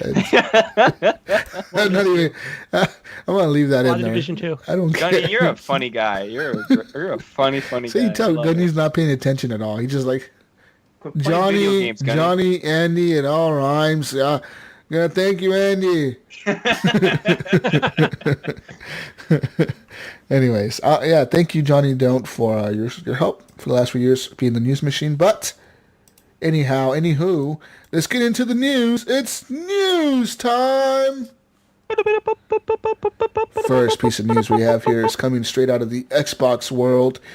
Xbox, apparently rumor has it, people, that Microsoft is planning on launching a new Xbox Game Pass Ultimate subscription that will combine Xbox Live Gold and Xbox Game Pass into a single monthly charge.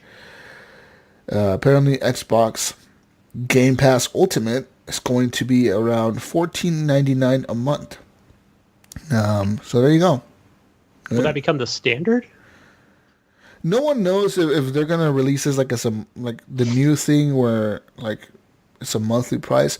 What I'm thinking is it might be that, but I wonder if they're still gonna offer the yearly thing where like, yeah, buy a year for this much. I don't know. No one knows really what's going on here. It's what we all want, right? We all just want that one price. The one price, yeah. And I've said this since Game Pass has been out. Like, they should really combine the two for like $15 a month, and this is what they're doing. So I'm not surprised at all to hear this or see this rumor.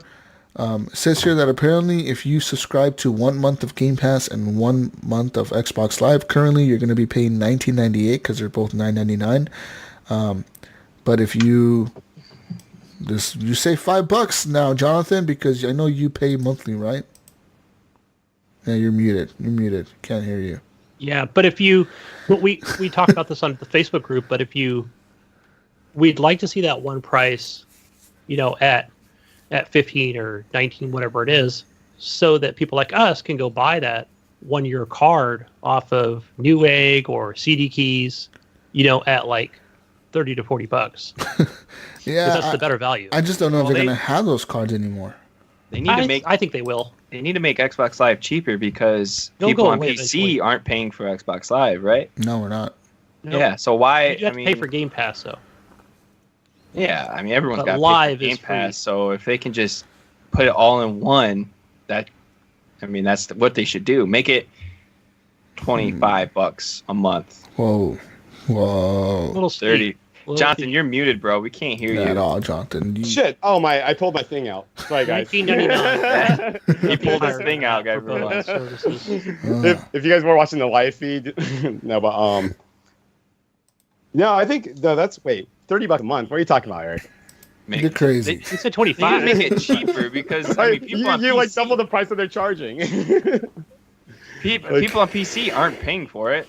Why should I have to pay $60 a month to have it Xbox Live for a year when PC players aren't paying anything to have it forever? Yeah, but it's you get such a low number for PC players that are probably playing, Sea of Thieves or Forza or something. And you also get the cool menus. Like I guess you get the shit really fast on your PC too, but it's all nice looking. It's the convenience. Go ahead. Just say it, guys. Just say it. That's a stupid idea. Stupid Do ideas. That is Stupid ideas. Anyways, I can't wait to buy this. I think it's gonna actually make more people who haven't got on Game Pass. I think they'll probably just get it then. And then Yeah, they'll try it. They'll be like, no, I guess now this comes for $15 altogether. Why not? Hopefully that's the best marketing. 15. Yeah. Right there. Hopefully they One bundle it price. with the discless system. I give you like 2 months of it just to get you hooked. To try it. I mean, as we go into more and more to the digital future here, I think we are going to see less of those bundles like we'd see on, CD keys, etc. You don't think you're going to see a subscription?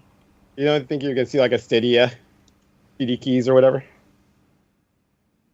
Yeah, well, keys. No, like I said, I don't think Stadia so, but I is think going if to you're be... paying yearly for Stadia, who knows? Stadia is not going to be a subscription, guys. It's going to be like fucking... It's going to be a launcher. Fuck! Do we need a better Switch?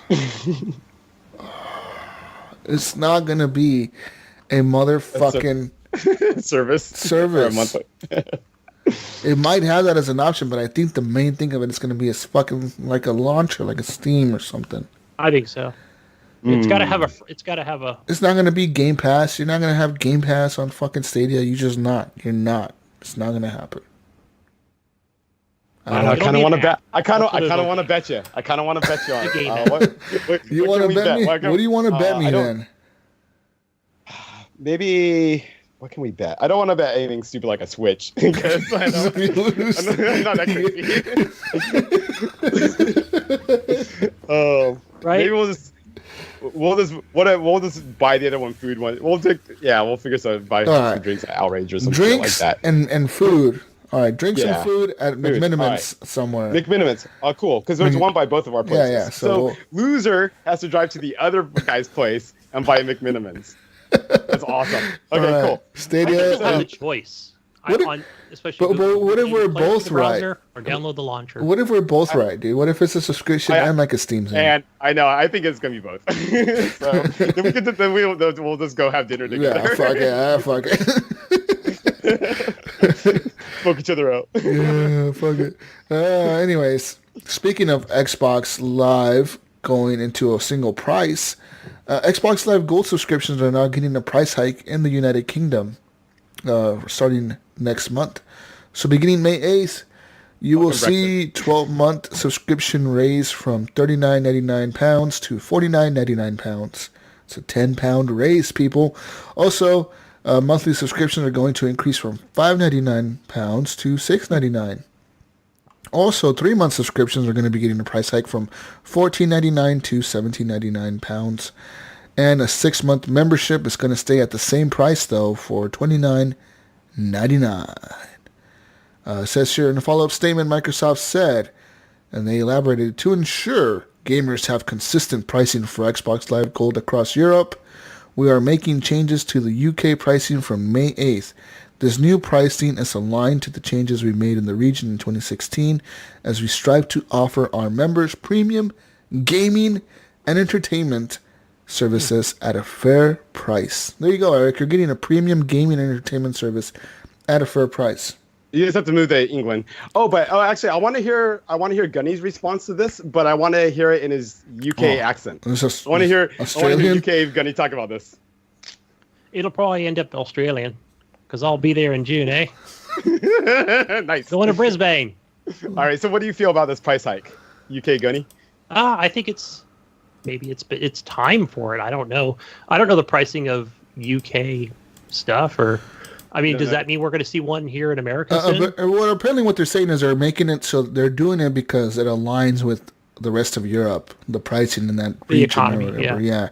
Apparently the pound is worth more than the euro or whatever. So like, fuck it, we're going to align everything together and use everything. Money, magic. I don't know. Money is magic. And they want to push more people, it seems, to buy in those 6 months, 1 year subscriptions rather than just staying monthly.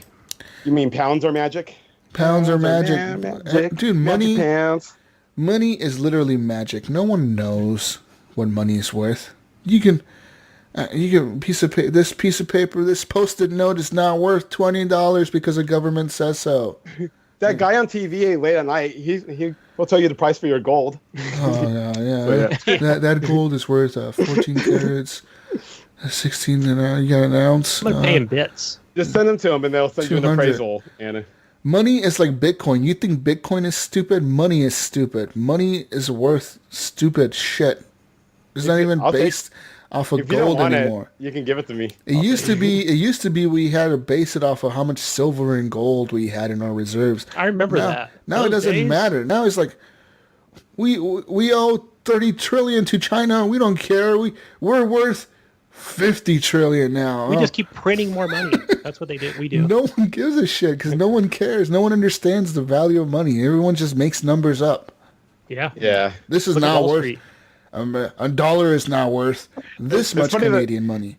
It's funny though that Canada screwed it up though, and they somehow made their money like worth less than ours. Yeah, their money is like worth like over there a game costs like what, $80 fucking dollars? Yeah, but if you convert it, it's the same. It just says print more money. But see, why convert it, Gunny? Who comes up with that number of conversion? Okay, why convert? I can tell you why. Because when I look at electronics, and I have some of my wife's family members look at electronics over in the Fiji Islands, aka Australia, New Zealand. I kind of group all those three together because they're similar in economy. It comes out to the same exact price. Like we looked at hotels. Oh, if we convert that, it's the same as I would pay in the United States. Oh. Hotels, iPhones, I know whenever I buy iPads. records, Why not just have like one universal currency, like a coin that's digital? like a coin. Like a bit. It's like a bit. Coin, like a bit coin, like a That would be coin, nice if we like had a a coin that's a universal bit.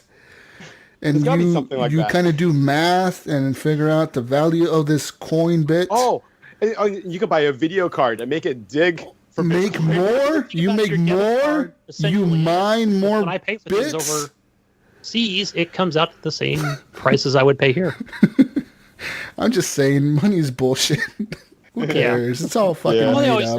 say, oh, it's cheaper there or whatever, or it's more I expensive do there. I do like it though. Money's I like to be cool, around but it. yeah, we need to come up with like a new coin, like internet, like a digital coin for everything. World coin.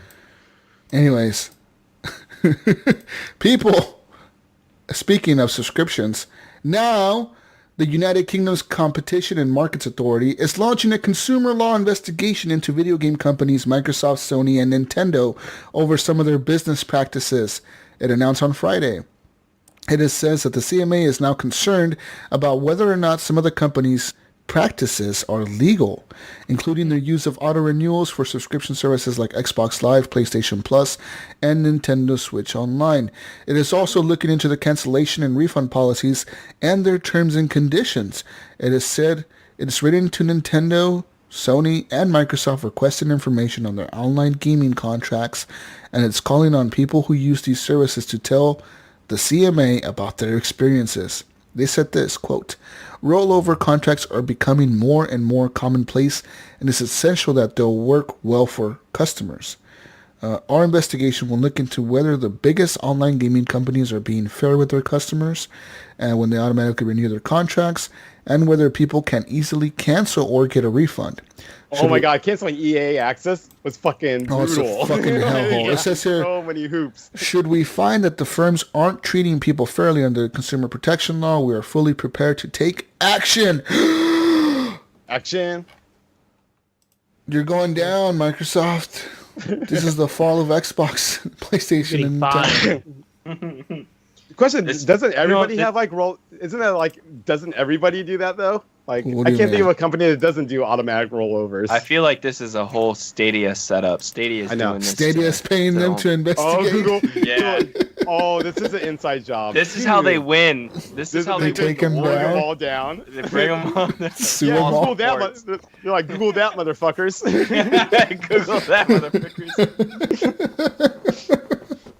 Ubisoft is secretly in the corner going, yeah. Take him down. Take them all down and then we win. Take him down. Ubisoft, like, we all think Ubisoft is awesome, but we all don't know Ubisoft is really like the fucking, the They're evil, out there. they're the Illuminati. evil mastermind. It's like Should we try one, to like Google Xbox? it's like one Ubisoft CEO sitting in his office like, yeah, fuck yeah, take him Writing all these down. rumors. Like in a Stadia. He's all jacking off and Stadia. Stadia. Sir, phase 1 is now complete. Yeah. Just sitting there like, yes, take him No, down. I wonder if in the future, if you try to Google like, oh, I want to buy an Xbox, it just takes you to Stadia instead. Redirected. Yeah, No, redirected. what- I want to buy a PlayStation. What if Takes you Google to does do Ubisoft. that? What if Google just starts redirecting everyone like video games? I want to buy a Nintendo. Just shuts down your computer. It takes you to only the Stadia Yeah, you website. Virus. You got a virus on your computer. Only When this- Google takes over the world of Oh, gaming, man. yeah, it's gonna be dangerous. It's gonna for be sure. dangerous. Yeah, you can't. What are you gonna use now? What are we gonna use for our browsers? We're gonna use for search engine. We're gonna have to go back to Yahoo. Yeah. Fucking Microsoft's Bing. search engine. That fucking Oh. Bing. Bing, yeah. Bing. Bing only like lets you like you search for like PlayStation is like sorry, Xbox One. You Buy type in this. Xbox equals a PlayStation. It's browser wars. The browser On the wars. front. Fuck yeah. Speaking of the future of gaming, the PlayStation 4's future is now going to be PSVR. Apparently, people are saying that since next-gen systems are on the horizon, The people think that there's still going to be live left on the PS4, but only on the PSVR. People think that the PSVR will continue to be supported heavily, even well into the PS5. So don't get rid of your PS4 and your headset just yet, people. Hold on to them, because people are thinking that, like, in the future here, in the near future, like this year, for example, we're getting, like Jonathan said, full-fledged games now, sort of, for the PSVR. Yeah. And people are thinking that even like next year and the year after next, we're still going to be getting games for the PSVR, specifically for the PSVR. So that's pretty cool. Yeah, it's the main reason why I played my PlayStation. It's just for the VR shit. Same here. So. I only turn it on to play like Beat Saber. And fail miserably. Fucking Little Star. That's my favorite game. Oh man, that Little Star, man, that fucking VR porn, dude, is crazy. That shit is nuts. Some of the bosses, I'm telling you, they're hard to beat. Yeah, so if you know what I mean. Mm-hmm. VR porn? What? Huh? Yeah, Jesus. I was looking at. So there's two games that look kind of cool. I was maybe looking at playing with you. There's that Fisherman. Oh, that Fisher shooting game when you're on a boat? Yeah, it has a fucking funny name. It's like Dick something Dick Van Wild Dick's Adventures or some shit. Yeah. But yeah, I've been really kind of I want to get a shooter with you. I want to shoot stuff. Firewall. 0 Hour. Oh yeah, we have that, don't we? We yeah. Jump on some of that shit. Stupid. I always forget about this shit. Anyways, they actually released a new map like a month ago and all that stuff. And then, I just can't wait for a good like dogfighting VR game though. Whoa! Actually saying that they say that that No Man's Sky actually really runs really well on the VR. Oh. And that you can actually, like, when you get in, you know how you have, like, the wands, the PS Move controller, the wands? Yeah. You can, like, when you get inside your spaceship, you have to, like, press a button to close the hatch. You gotta, like, press a button to turn on your ship, press another one to, like, turn up the throttle and take off and shit. They say, like, it works really fucking good for... As you're flying, you can like look around, and you have to grab the joystick and like fly the plane, and you can look around and shit, and be flying past the planet and look to the left and see the planet next to you. Look, No Man's Sky VR, it sounds like a game changer in my opinion. I think that's gonna really like what the game was made for. It's gonna like drag me into that game, and I'm gonna fucking be like just in love with it. I think I'm just gonna be flying everywhere. I don't even care. I just hope there's multiplayer on the VR. I'm just gonna turn on that. Was it called creative mode, where they make it like really easy for you to fly? Yeah, I'm gonna do that. No, totally. I'm just gonna just explore, just creative mode and explore. Make a big ass base and name shit. Yeah, man, just fly everywhere. Just fly planet to planet, dude. Because I love those planets in that game. Dude. There's some they're different. There's some that are like super dangerous or whatever. But I want like a mode where I'm not gonna die, so I'll just play like on the super baby mode or whatever. I think it's called creative. Where you just like you never die and like burnout. And stuff, you never run out of fuel. You never run out of the health. You could just explore, dude. In VR, that would be so fucking cool. Yeah, no, I'm so down. And if we can buddy up on it, we're buddying up and we're doing. Do you have because there's actually the multiplayer now, right? So they do have the multiplayer update out, and they said that the full game as it is now will be playable in VR. So you can co-op in VR, I think.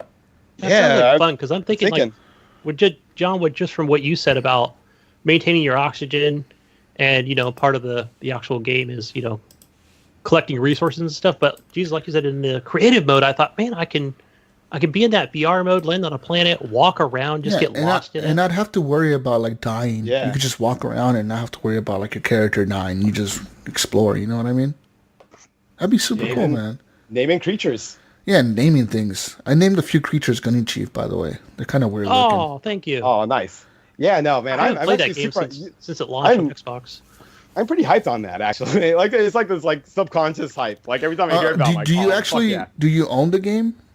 I do. Okay, so good. Yeah, I'm all set. Yeah. Because I was about to say it was on sale for like $5 or $10 the other day on GameStop, like right before they made this announcement, and like I don't even know how much it is now. And let's look it up.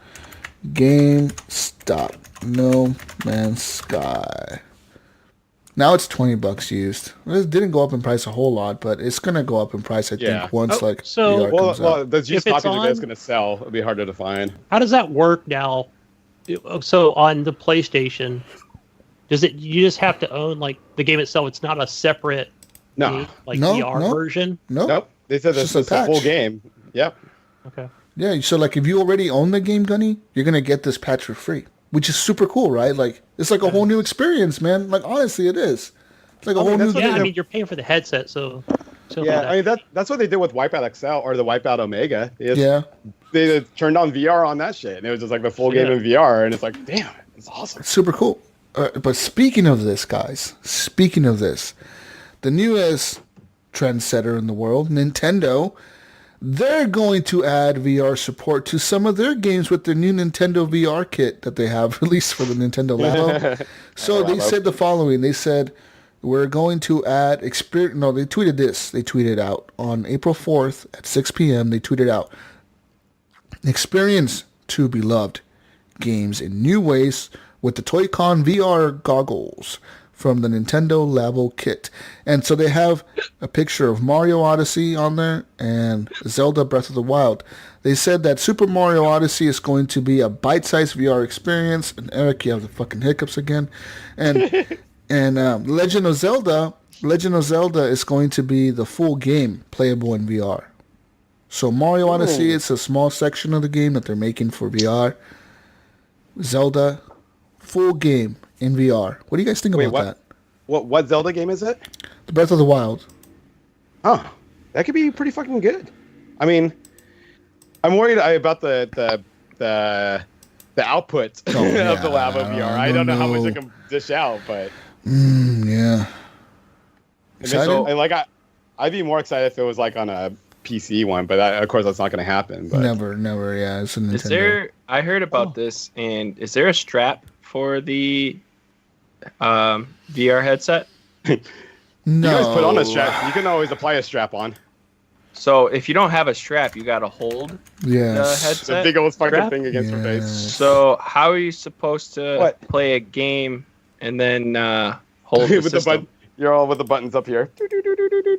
Yeah, you hold it with the buttons and the controller on your face like this. That's so uncomfortable. Kinda, yeah.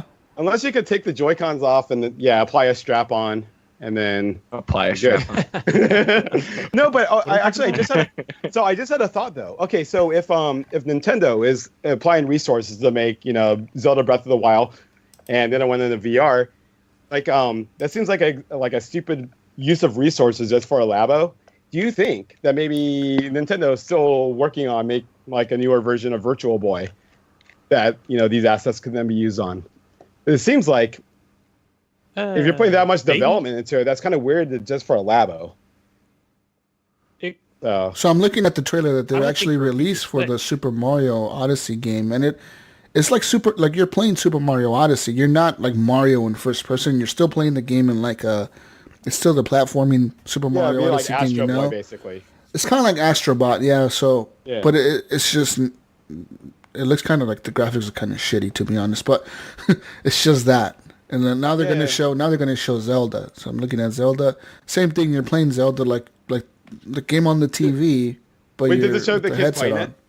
No, it doesn't. No, it's just showing like the screen, like it shows the video of what it's supposed to look like. Their hands were over their heads, and so it says your Toy-Con VR. It just seems like it'd be so easy to break it that way, or it's just so awkward.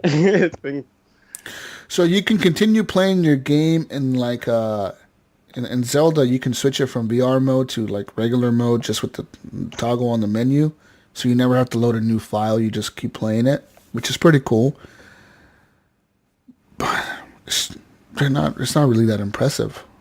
Well, yeah, maybe when they had that 1080p screen. You're just holding it to your face, man. Gunny, buy this.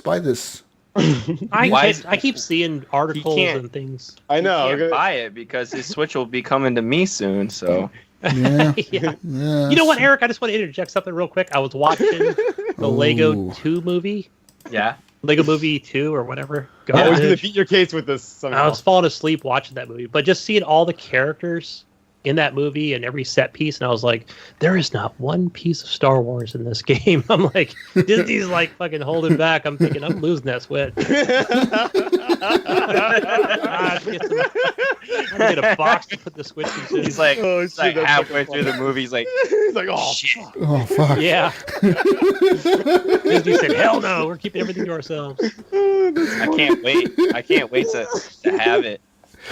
I'm gonna do an unboxing and I'm gonna send it straight to you. Because I Oh, thought, okay, if okay. there's a Lego movie, That's it'll some be Lego HGP movie Plus Star content right Wars there. or some shit Oh, man. on the Disney app. No, Disney's gonna hold that shit close to their, like, they're not gonna spread that. yeah. They're not. Yeah, that was. Gunny, it's coming to HBO. No, it's fucking not, dude. Gunny, you lost that bet, Gunny. You just face it. How much is that Labo? Was it $150? It's $79.99. Oh, it's cheaper So it's than I thought. $80 for the Labo VR kit, but they do have different options. So I don't know. Is your kid into that at all? Gunny, yeah, does your kid play the Labo shit, or does he have, like, any interest in that shit? No, he has none whatsoever. Like, I picked the Switch the other day, and I was thinking, I'm like, hey, you want to play Super Mario Brothers, bro? Or some Tetris 99? I was like, Yeah, so let's play Roblox and some with other... $79.99 VR, you get everything for the VR. You get like the gun. The thing I think if I had a Switch, I would probably fuck around with it.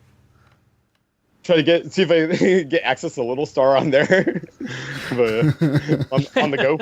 Hey, it doesn't have the browser or anything. No, You can't except for it access sucks though. No, I'd have my hands would be holding this fucking thing up. I Find a way to hack that thing. I wouldn't be able to beat any bosses. So, if you know what I mean. Yeah, so I don't know. Yeah, that's where you get the full price for that thing is $80. But you can buy the other kits by themselves. Like if you just want the gun, that's $40. If you just want the vehicle one, that's $40 if you want. So they have like different the main versions. component is the magnifier, which is going to give you that illusion that it's in some VR. Yeah. Yeah, I just can't wait till Gunny and fucking Nips finally jump on the PSVR with us. Man, I'd love to. I would like to as well, but It's fun shit. money's PSVR, tight man. right now. I can't even buy a Switch. I have to make a bet with Gunny. Just to Nice. I just bought Australia tickets. PSVR, man. Get it. Anyways. He's like, I left my Switch in Australia somehow. Yeah, somehow. I don't know, right? In other news, it says here, this is an opinion article from the New York Times. It says here that making video games is not a dream job. It says here the gaming industry is richer than ever. Its revenue in 2018 was $43.8 billion. That's, of course, thanks to Fortnite and other Battle Royale games. But in February of this year, Activision Blizzard laid off 8% of its staff. That sucks. And then a few weeks later, the game studio ArenaNet cut dozens of positions, while smaller layoffs at companies like Valve and the digital store operator GOG, Good Old Games. And apparently now, most recently, EA laid off 350 people across the world. Yeah. In other news, Telltale went bankrupt and they closed down completely. That's right. I think Respawn's always hiring. Whenever a company closes, they always post on, "Hey, we're hiring." And Capcom Vancouver shut down completely too. And they're the ones who made like all the Dead Rising games. So, pretty much they're saying here like, it sucks to be a game developer, kind of like a game maker. It says here that worker exploitation is kind of a big thing in the gaming industry. It says here that a playtester, the people who usually play and test games out for bugs and shit, get paid as little as $10 an hour in LA. So Yes. you're making $10 an hour, but you live in LA. Yeah. You're gonna be fucking working a lot of overtime, they said. So it's pretty and you much live with your mom, brother, and sister. they're saying that these people are working like too much, getting paid $10 an hour, working super overtime to just make ends meet. And it's not just like cities like LA. San Francisco is one big city for totally. development. They mostly do it in Southern California. Because I've met a few. Even like Seattle is like hell expensive to live in. Yeah. They have like So they're saying that like these people are making a little bit of money, and for example, like an executive at Activision made $28.6 million. Yeah, so Yeah, It's all right. Jason Schreier's on. Oh, I was going to say I met a few people that do this, like down in Southern California, probably down where Jonathan Arcelo is, where they test games, and they also will have like 30 cell phones to test each game. Like basically, it's like that one job. You work at this like third party company. Yeah. Making minimum wage doing this stuff. Yeah, it's crazy. It's crazy. It's go ahead. Oh, I was gonna say it's all right though, because fucking Jason Schreier's on the case. He's digging.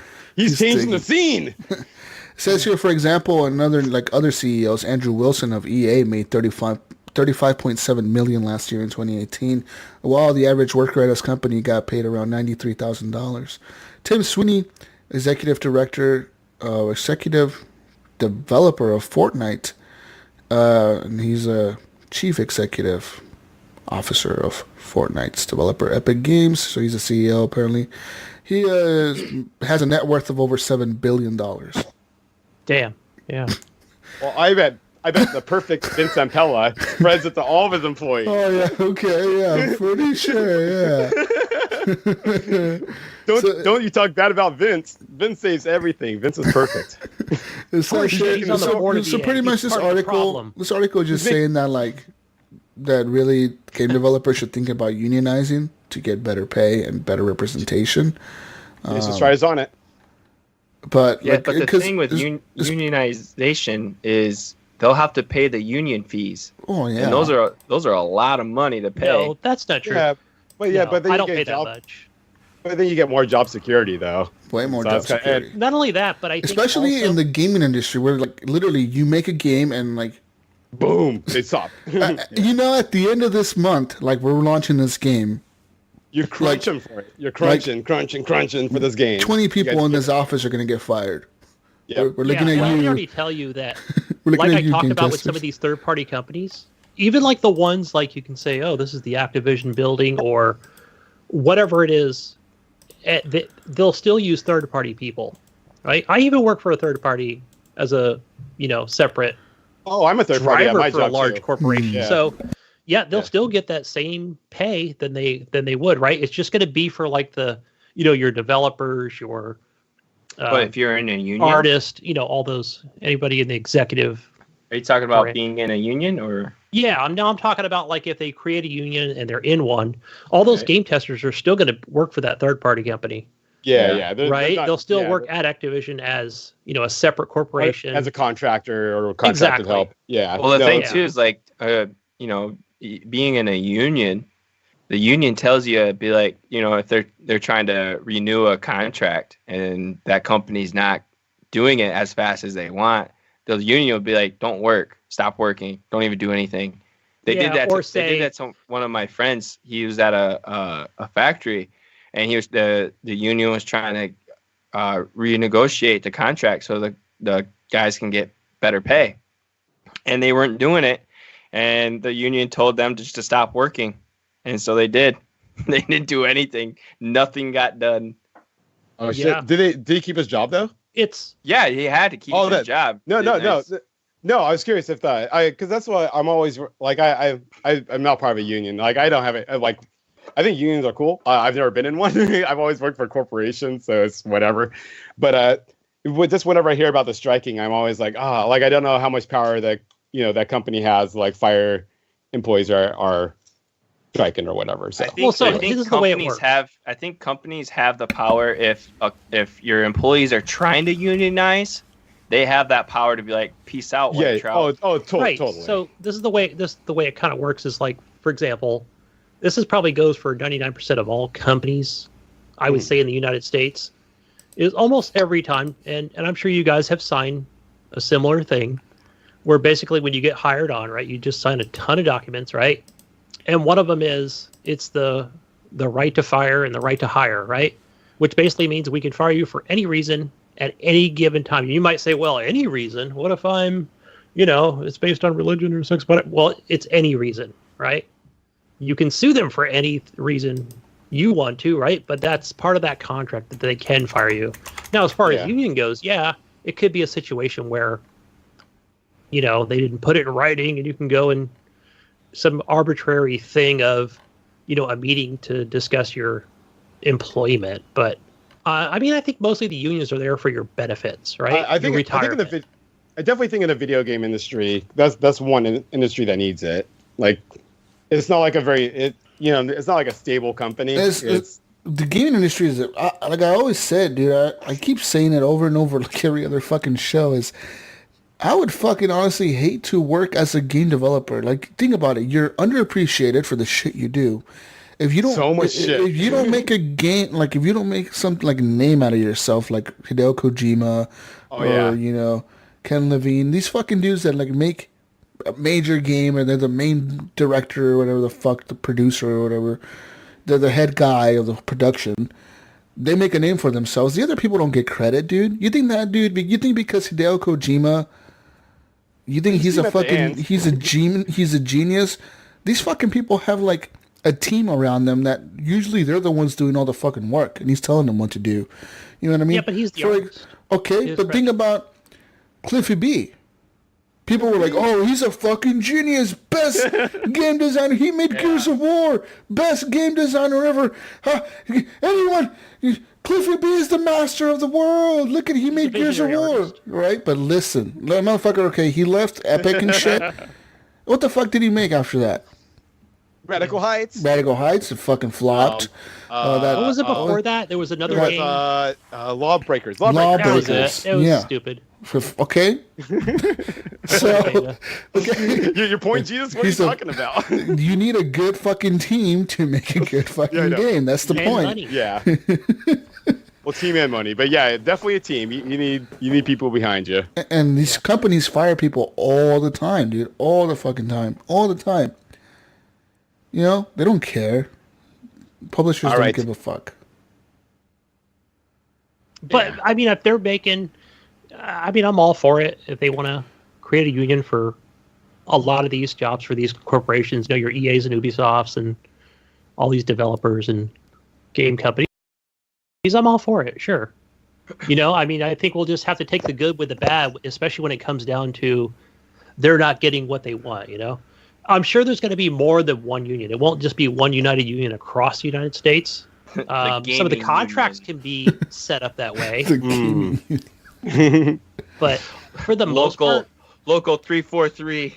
Exactly. It'll be set up something similar to that. One for California, one for Tri-State back east. Yes, shit like that. But I think we'll have to take the bad one, especially when it comes down to, hey, we're not getting what we put into our retirement, so fuck it. The next Battlefield's not coming out, or whatever it might be. The next Call of Duty. We're striking. We're fucking striking. This will really shake up the industry.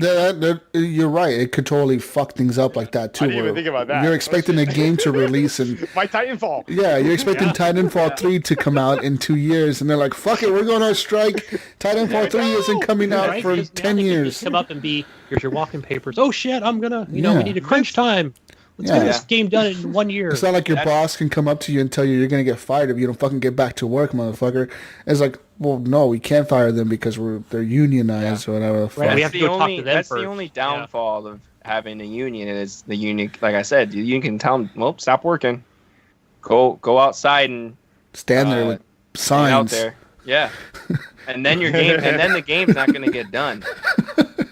My Titanfall. What am I gonna do? No, Titanfall. It really does suck for them. I mean, think about it. Think if unionization happens across the entire gaming industry, and I'm just not just talking game developers, but I'm talking like players. People that work at Microsoft and Sony and shit like that, like people that run Xbox Live. What if all of a sudden everyone that runs Xbox Live was like, "Fuck it, we're going on strike"? What happens to Xbox Live? The shit crashes. Who's there to fix it? That's a good question. I can tell you that They'll run an automated system. Nobody's need. It's like a red box and Blockbuster. Xbox Live gets hacked while they're on strike. Yeah, no one cares. Yeah. I can tell you. I can just give you a situation where recently it came up last year. I know I was talking at our secret private chat about the warehouse workers going on strike, right? Yeah. Well, we're all drivers out here. So what happens to us? We don't work for the same company. Yeah, we're union, a similar Teamster union, but what happens to us? And I think the question is like, our boss is just like, hey, that's out of my control. I can't pay you if they don't pay me. So therefore, you'll have to go on unemployment. Yeah. Yeah. At least there's always unemployment though. So I mean, Yeah, not but always, you only make half of what you made Yeah. on a paycheck. But then you could be a YouTuber. Take advantage of that time. Right, I can be a streamer. I feel like some I know. companies could benefit from moving out of California. California is like expensive to live in, is it not, Oh. Gunny? It is. It's very Yeah. expensive here. So like, come to Detroit where it's not. It's not No one expensive wants to go to live in Detroit. Michigan. Detroit is full of Whatever, gunshots Whatever, and people Jesus, getting they have a shot. statue of RoboCop. Well, like I saw a picture. It was a house Okay. that was $1 million in Michigan. Beautiful, big looking house. And then it Apartment. showed a picture of a house that was $1 million And like what? Like in San Francisco. Silicon Valley and shit. Probably San It's Francisco. San Francisco, and Yeah, it looked Silicon like Valley, too. it was like a rectangle building, not Yeah. even nearly the size. Well, as like the buildings right house. next to it, right? Yeah, the price of Oh, living yeah. in Michigan is a lot cheaper than in California. Well, that's I to saw be that said thing. for most other states, like in Oregon too. You buy a house here for $500,000. You're not gonna get like a house that you would get in fucking You're gonna get a freaking dope ass house here in Michigan. for like in the $5,000, Midwest. Like dude. move to fucking Wyoming. You're probably gonna get a badass house for $500,000 Yeah. with like acres and acres and acres of property. Out here, that shit just don't happen, man. It's too crowded on the coast. So like, why A lot don't of people do, Eric. companies? A lot of people retire. That people that I see, that I talk to, that I see on social media, when they retire here in California, people that have good careers and retirements, things like that, they always move to Oregon, Washington, Arizona, Texas. That's where they go. Yeah. The people here in Michigan, they move to Florida. The problem with Yeah. fucking California is moving to Oregon is that now Oregon is getting like crazy. Like I said, dude, renting a one-bedroom Oregon's apartment in expensive. Portland, dude, it's insane, right, Jonathan? Okay, so I think I paid like $1,400 for a 2-bedroom. I had when my wife and I got married, we had a 1-bedroom apartment. Just a 1-bedroom apartment, a small kitchen. That cost us $600 a month. Fuck, I wish. Yeah, How much is a 1-bedroom apartment? the one I was living. So I lived at the top of the very top of the mountain. It was awesome. I lived next to OHSU, but it was a 1-bedroom place, and we were paying $1,200, and then they were gonna raise our rent to like $1,600, and that's when we were like, oh shit! So then we found this other place. Yeah. What about Hey, I you? will say also, Sean Fuller from Horribly Awkward. He was talking about it on his podcast this week that he lives in Fresno. It's basically the desert. It's a big, huge city. It's like 700,000 people. That's middle of the lives desert. in the desert. It is dirt. It is dirt. All dirt, man. And man, when it's summer and the wind's blowing, it's just like, Dirt Oh, everywhere. gosh, it's crazy. But it's hotter than shit. So what is he paying? Like $800 a month for an apartment, So, but nobody wants to live there. Jesus, You how come to much the do you coast pay? though, it's like you're gonna pay. I pay a little over 1,100, like 1,180, which is a really good price for where I'm living, dude. Like it's Man, dude. like I live in a pretty big fucking place. Yeah. Your have- place is good. I Yeah, have my place isn't small, right, Jonathan? It's like a No. normal like, Yeah, house. it's good. thing. You got fucking stairs. Yeah. I had a 4-bedroom house with an acre land, and I paid $950. God damn. And you That's have crazy. a 2-bedroom apartment with stairs, and you pay $1,100. 3-bedroom. I pay- 3-bedroom. I paid 3-bedroom. 2-bathroom. $1,400. And a garage. I have a garage. I'll say I that. got a pool. We got a pool. It's awesome. We got a I love pool. it. You got a pool. I got a nice backyard. You want to go in my backyard? Yeah, look, this is cheap for where I live. I mean, it is cheap where but I'm sure as paying. you get closer to Portland, the more expensive it becomes. Well, right? I'm like 40 minutes away from Portland, so that's a good thing. But yeah, like if you want to live in Portland, like inside of Portland, you're gonna be paying for like a 1-bedroom easily like $1,500 a month. Oh yeah. I said they Like- were raising my rent to $1,600. Like for one my bedroom. my boss, they actually own a property of apartments right there, like right off of 23rd in Portland, dude. Like right there, dude. Like it's one of the hipsterest fucking places Oh, in the 23rd city. and part. Oh, you mean 23rd and Burnside? Yeah, like right there, dude. They literally own like an 20 apartment building right there, like in that area. Yeah. They pay for like this building looks old, right? Like this building is from like the 1900s, dude. It's all old brick, wiring, like it's all brick, yeah. it's all like little like low ceiling basement and shit. Really weird looking, like, but it's in the middle of like this super hipster area, and for like their rent, they charge for like they have 2-bedroom units and 1-bedroom units. For a 2-bedroom unit in their fucking apartment, which is cheap for what they charge, is cheap for their area, it's like $1,700 a month, and that's cheap for their area. Like that's cheap. $1,700 for a 2-bedroom, and for like a 1-bedroom is like $1,500. Holy crap, dude. Yeah, that's a nice part of town. But it's like it's a super hipster part of town. So many hipsters out. Yeah, you're gonna be in line for everything. Yeah. Everything you go to is gonna have a line. Yeah. But that's how I it can't is. do line. I hate lines. Yeah. Fuck I that. noticed that too. I know what you're talking about, John, because where I live at, I'm an hour, hour and 20 minutes north of San Francisco. But like up here, it's like, hey, I can go anywhere. The grocery store, the convenience store, or just a fast food. It's like there's no line. But as I get closer to any sort of metropolis, or if I go like Mountain View, which is which is YouTube headquarters, right? Down in Silicon Valley, it's like everything has a long line to it. Yeah, crazy lines amount of suck, time. and just like I said, like the bigger the population, the more rent's gonna be. But like these game companies are in these areas where like the population is really high. Like name like a publisher, name a publisher that has like an office in like Wyoming.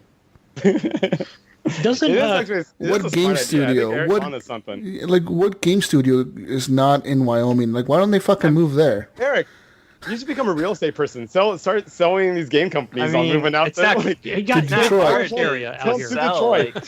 Move them all to Detroit, Eric. Make a If video. these game companies if they can go somewhere where the living is cheaper, they won't have to spend so much on their own taxes, so they could pay Detroit their employees more money. Hey, look what Elon Musk did. Detroit. He moved his battery company to Fallon, Nevada. Yeah. But Middle of Detroit nowhere. is actually a really good city for game developers because it's right next to Canada. It's right there, dude. And they have those big empty buildings where car companies used to be. They have big empty buildings everywhere. I mean, Yeah, just fucking buy one of those big empty buildings and just be like, hey, we're here, boom. This is EA now. EA. Isn't Epic out in North Detroit. Carolina? Epic? I believe so, because that's where Cliffy B was. And I think there's I don't know if Epic's the only one out there. But I always remember him talking about Gears of War in North Carolina. And I thought, that's weird that he'd be way out there. It's not a very populated state. Cary, North Carolina is where they're at. Cliffy B's a fucking genius. You guys fucking doubt him. He's a fucking visionary. Yeah, what good games he come out since Gears of War, Jonathan? Tell me. I know. Fucking visionary. He came out with Fuck the coalition. Unreal Tournament. Yeah. Oh, yeah, that's a good game. Yeah. It's still on Xbox 360. Hell yeah. Old consoles. Woohoo. Oregon has some studios here. Jonathan, you got Push Button Labs, Respawn Design. A lot of support companies out there. Garage Games. Wait. Did you say Respawn Design? Like respawn, like respawned, and then design like in the same order. Like respawn, like I'm talking to you and you're gonna respawn to me. Not fuck. Stumptown Game Machine, Buzz Monkey Software, Silver Creek Entertainment. These are all like support studios. I bet. Like they do shading, lighting, things like that. Yeah. I have a few around me as well. Well, like at OMSI, they do like the underground video game like days every now and then, and they'll have like all these things set up, and there's a lot of like underground like Portland publishers for sure. But like it seems like a very hipster thing to do. But like I said, I would never work in the game industry. Especially they do character creations. I've met a couple developers. I especially wouldn't want to work in the gaming industry as like a community manager. That job must be so hard. Dude. Oh, that would be a hard one. I'd like to be the guy that I don't know. They created that position recently. I think it's for Destiny 2, where it's like the story, basically. Ah, shit. Yeah, just trying to figure out how the multiplayer is going to work in a story arc. That seems fun and easy. You just put a couple things together. I would fucking hate being the guy that community manages everything. has to The one talk that goes to on, people. the one that goes on Reddit and Yeah, and like, any news. hey, we're gonna release this new patch. What, the new patch broke everything? Oh, fuck! We are working on the patch to fix the things that we broke. And everybody's like, "Fuck you, you piece of shit! I lost all my progress. You fuck! I hope you die." You know, crazy ass people out there. Yeah, no, definitely that would be a harsh position to be in. Yeah. Oh man, imagine the Anthem. Oh my god, Dude. community manager guy- for Anthem. Psychotic breakdown. I know, right? Fucking it's hates like- that job. Especially once the rumors started going around, I was like bricking systems or Oh, whatever. it's even worse. Oh, that was terrible. PS4. I would put in my 2 weeks. I would put in my resignation. We're done. You're gonna go live in Wyoming. I'm moving to Wyoming. move to I'm Wyoming. quitting. That's where all game news. developers go to hide. In other news, Prince Harry says that the video game Fortnite is irresponsible and it should be banned. What? Prince? Who First the? they can't. Prince first they can't play Fortnite. Harry, the fucking guy from the United Kingdom, says, "quote That game shouldn't be allowed. The Duke Where of Sussex? is the benefit of having it in your household? It's created to addict." He's not worried about his kid like getting hooked on that stuff probably in the future. So. It says here, it's created to addict, an addiction to keep you in front of a computer for as long as possible, Prince Harry said. It's so irresponsible. Fuck you, you royal fucking fuck. The free-to-play Fortnite made by video games company Epic is a multiplayer battle royale. Oh, you know what I just- say, Harry? You know what I've been fuck putting on Twitter, guys? fuck these people, Get good, dude. Harry.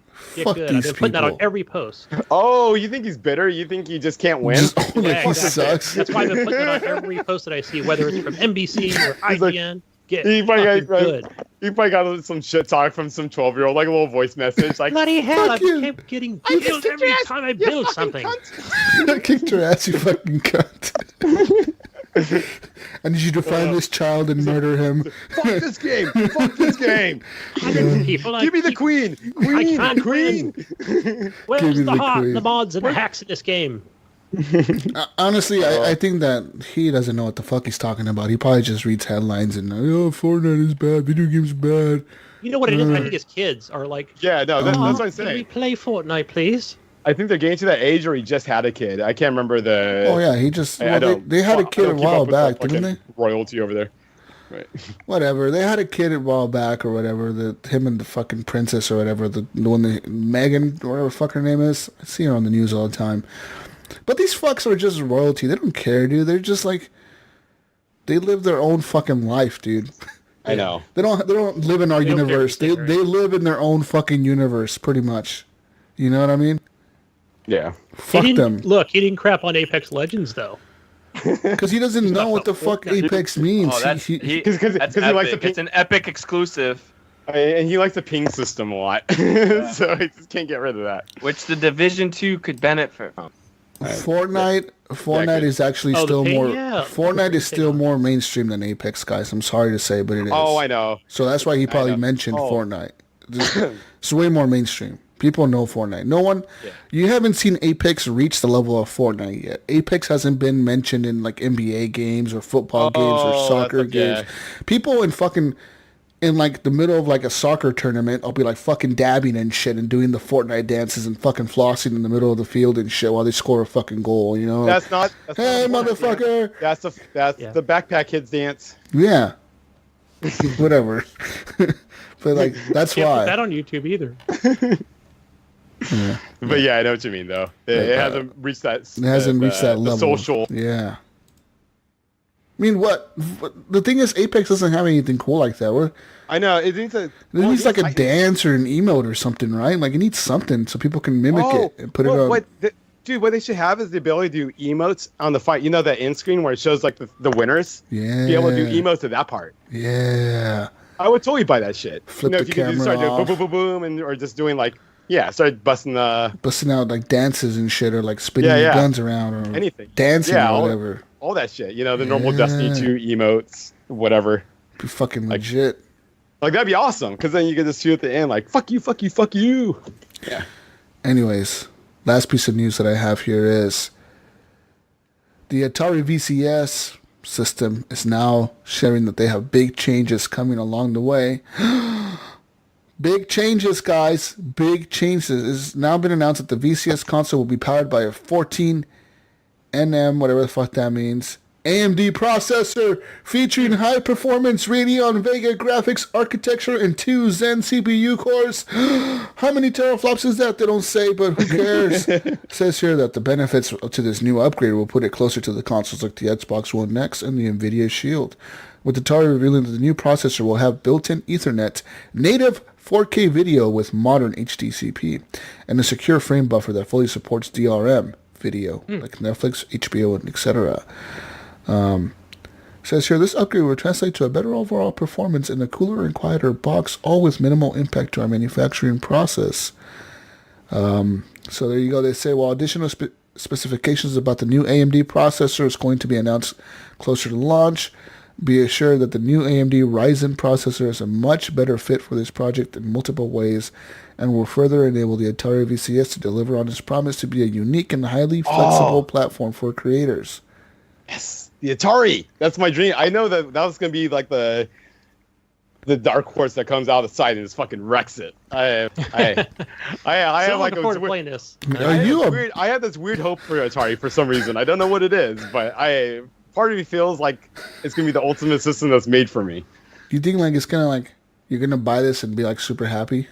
Yeah, I mean, I'll somehow like cross-platform play. I'll be playing with Xbox and PS4 players somehow, and just like my life is so good. Somehow, I don't know. It's gonna do something. I just have this weird feeling like. I think I'm just more like, okay, who's gonna buy this? Well, let me tell you, Atari VCS. Was it GoFundMe or Kickstarter? Yeah, it was one of them. Kickstarter. Atari VCS. Oh, it was on Indiegogo. Oh, Indiegogo, the other crowdfunding. So yeah, Gunny, let me tell you how many people are going to buy this. 11,538 people are buying this, Gunny. How about that? That's nothing. Nothing. Whoa. That might cover the cost of, I don't know, marketing, maybe. Says here, not even the console itself. $3 million, over $3 million were raised by 11,538 backers, Gunny. Huh? This Atari Bank. A lot of people. A lot of gamers. But not enough. That controller looks just like an Xbox controller. Holy shit. What are we talking? 250, 300? It'll be down. Let me know when it's $80. Wood paneling, Gunny. Yeah, you get the Atari VCS. I do like the design of it. The all-in package is at $329. Whoa, too much. And then you could just buy the console by itself for $239, and then the controller is $59, just like a regular controller.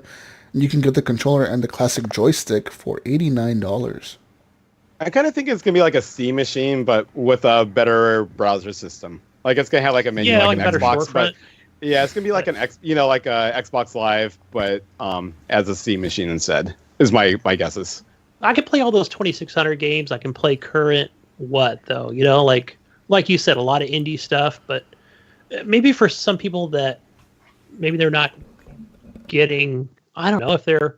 Let's assume they're an Xbox player or just a PS4 player. I can see them picking this up to say, "Oh yeah, this is what I used to play as a kid," or So do you think it's going to play those old shitty games, or do you think they're going to have new games? Well, they'll definitely have new games. A lot of platformers. Yeah. But nothing like I don't see the Division 2 or Anthem coming to this system. Nothing really AAA, but okay, will it have Fortnite? That's the thing too, Can I play Fortnite on this? All it needs is Fortnite and Fortnite. Pretty much, right? We just talked about that. Stadia. I know, Stadia. Fortnite is all you need to become successful. Woo! Yeah. Eric, are you hyped for the DVCS? No. Well, that sums it up. Stadia all the way. Sorry. Stadia Master Race. That's Stadia right. Master Race. Dude, I bet you so 2 years from now, Xbox, PlayStation gone. It's gonna be the battle between Atari and fucking Stadia. Oh my gosh. VCS Stadia Wars. And Nintendo's still gonna be doing their shit. I'm just like, I'm gonna get a Stadia tattoo and show my dedication. Yeah, that's right. Just joking. Ooh, I'm let not the going to wars do that. Look, you know what? I was going to mention this, Jonathan, What's that? on last week's show, but something, a game I really miss, Breakout. It sounds Remember familiar. Breakout? Breakout. What game? What is that? That's the one where you're just like Pong or something, except like yeah. bottom view. Totally. Man, that So was so you much expect- fun in the arcades. So an awesome current version of Breakout. Guys, I got some specs for you on the Atari VCS here. If that's going to be an exclusive game, like the new modern version of Breakout, that would be sick. Y'all want to hear the specs real quick on this new VCS that Eric is totally gonna buy? So it's gonna be 3 pounds in weight. 3 pounds. Materials are going to be plastic. Is that British pounds or US Plastic, metal, and wood. Plastic, metal, and wood. Okay, listen. Okay. It's gonna have, for storage, you're gonna have 32 gigabytes of that internal, like that what's like that super RAM or whatever that like the Xbox One had originally, that flash bullshit RAM, like the SRAM bullshit.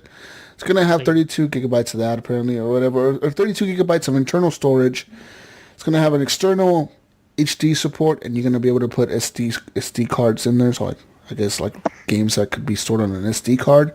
It's gonna have 8 gigabytes of DDR4 RAM. Whoa, 8 gigabytes. All right, the GPU is gonna be 6 CUs GFX8 up to 800 megahertz up to 614 G flops. Oh shit! 614 G flops. What the fuck is a G flop? That's a gigaflop. How many teraflops? It's a fake flop. It's not a teraflop. I think this is like under a tera. No, that's Imitation right. flop. No.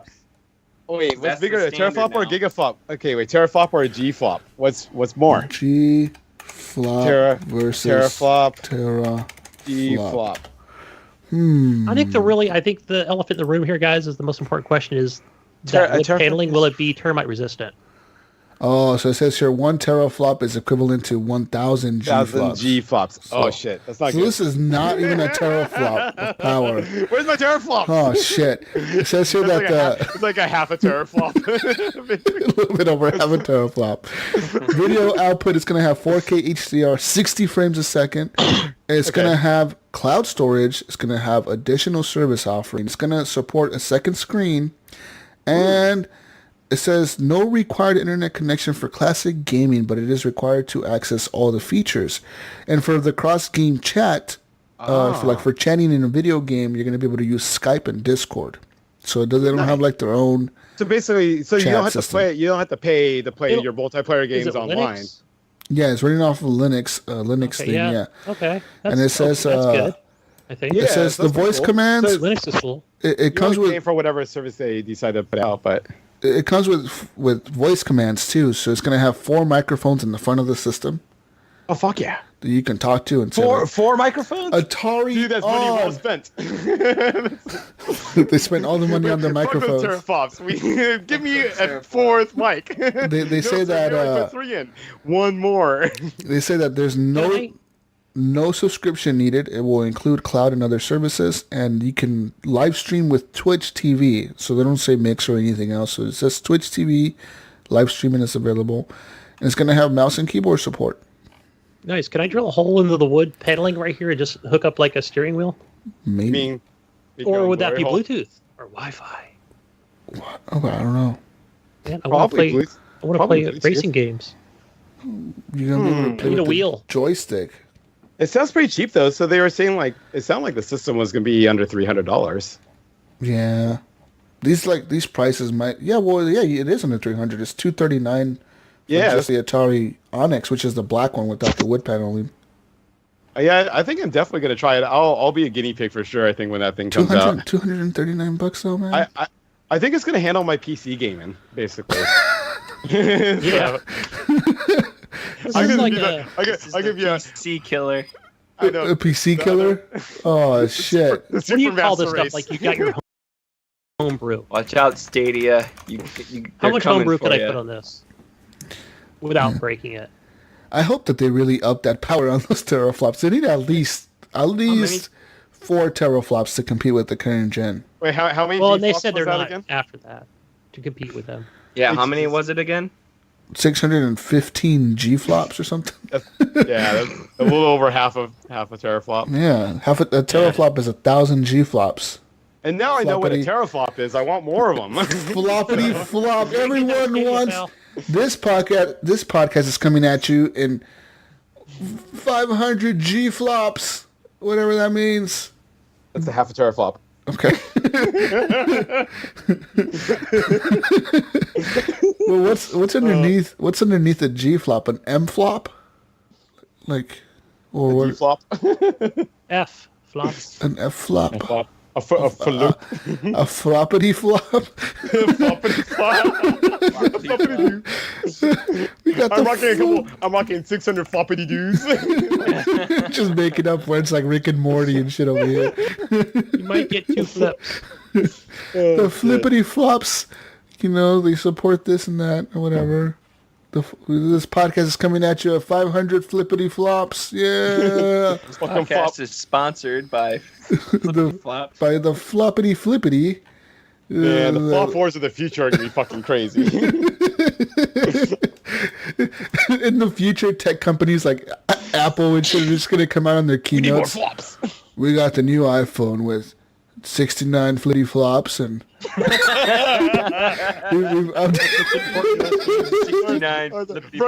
we've updated the camera. Flippity flops. We've added 32 flippity dippities to the cameras, and Oh man, I hope that's a future in store for us. they're gonna have like, you know how like they always have the one British guy come out and like they like show like we've taken and redesigned the Apple to now have 69 flippity flops.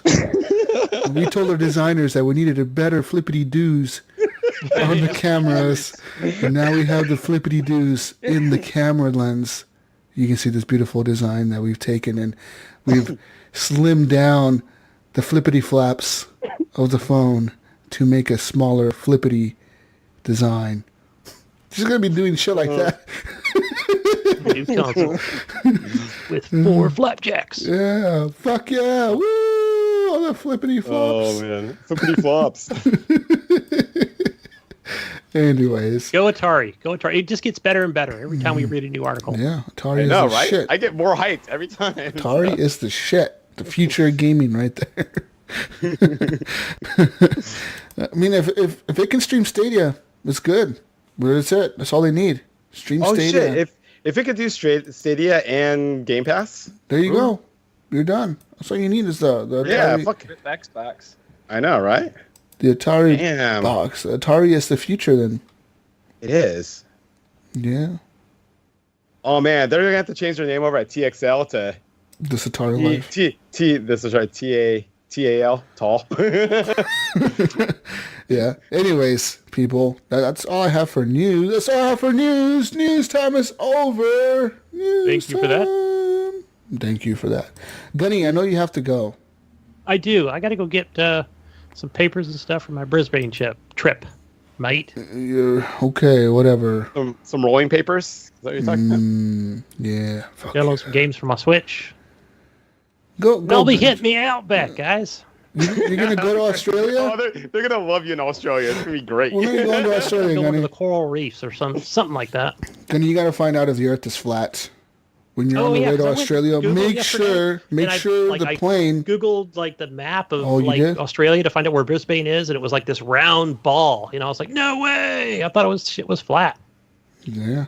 Like the Earth came up as a sphere, and I was like, huh? You This need whole to check. time I thought it laid out flat. You But need to check if it's flat or not. I'm gonna film it on the jet. You gotta film Jet the airplane, airplane. the flippity flop of the See if I plane actually leave the air. I mean, I know you leave the on air, the but flappy the wing. ground, but Yeah. Under your flippity doos. And the flippity doodads. Anyways, thank you, Gunny. We love you. thank you guys. Yeah, Gunny. Must That's fun. go. Find me on Xbox, people. Gunny Chief and Steam Gunny Chief. Y'all have a great show. Bye. Woo. Bye, Gunny. Hey, someone hang up on Gunny. Hang up on him. Hey, Hang up. no, what? Wait. Hey, Wait, Hang up. Hang up. Oh wait. But I wait, was who saying- can hang up? Wait. I can. Oh, he's gone. He's gone. He hung up on us. I hung What a up on jerk. him. anyways, real quick, I want to get into a quick shout out section of the show, which I didn't do in the beginning, which I should have. For the Patreon members out there, patreon.com/horriblegamers, where you can go to support the show financially with your monies. As little as $2 will get you access to our HGP Plus content and a shout out on the show. Like our friend Jonathan Hall has, Alan Maybe, Evan Tanaka, John Jerome, Adam Sunday, Dirty Bite, Robbie Wheat, David Snyder, Brian Capessa, The Mayo, Jonathan Arcelo, Pork Chapu, and Bo Sassoon, and who else? We got like one more on here. Fuck. Gunny would have known it.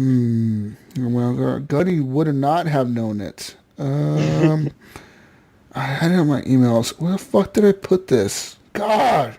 Fuck. Fuck. Hold on, people. Hold on. Log into Patreon. No Patreon left behind. No, I'm going to give this person a fucking shout out. The relationship manager.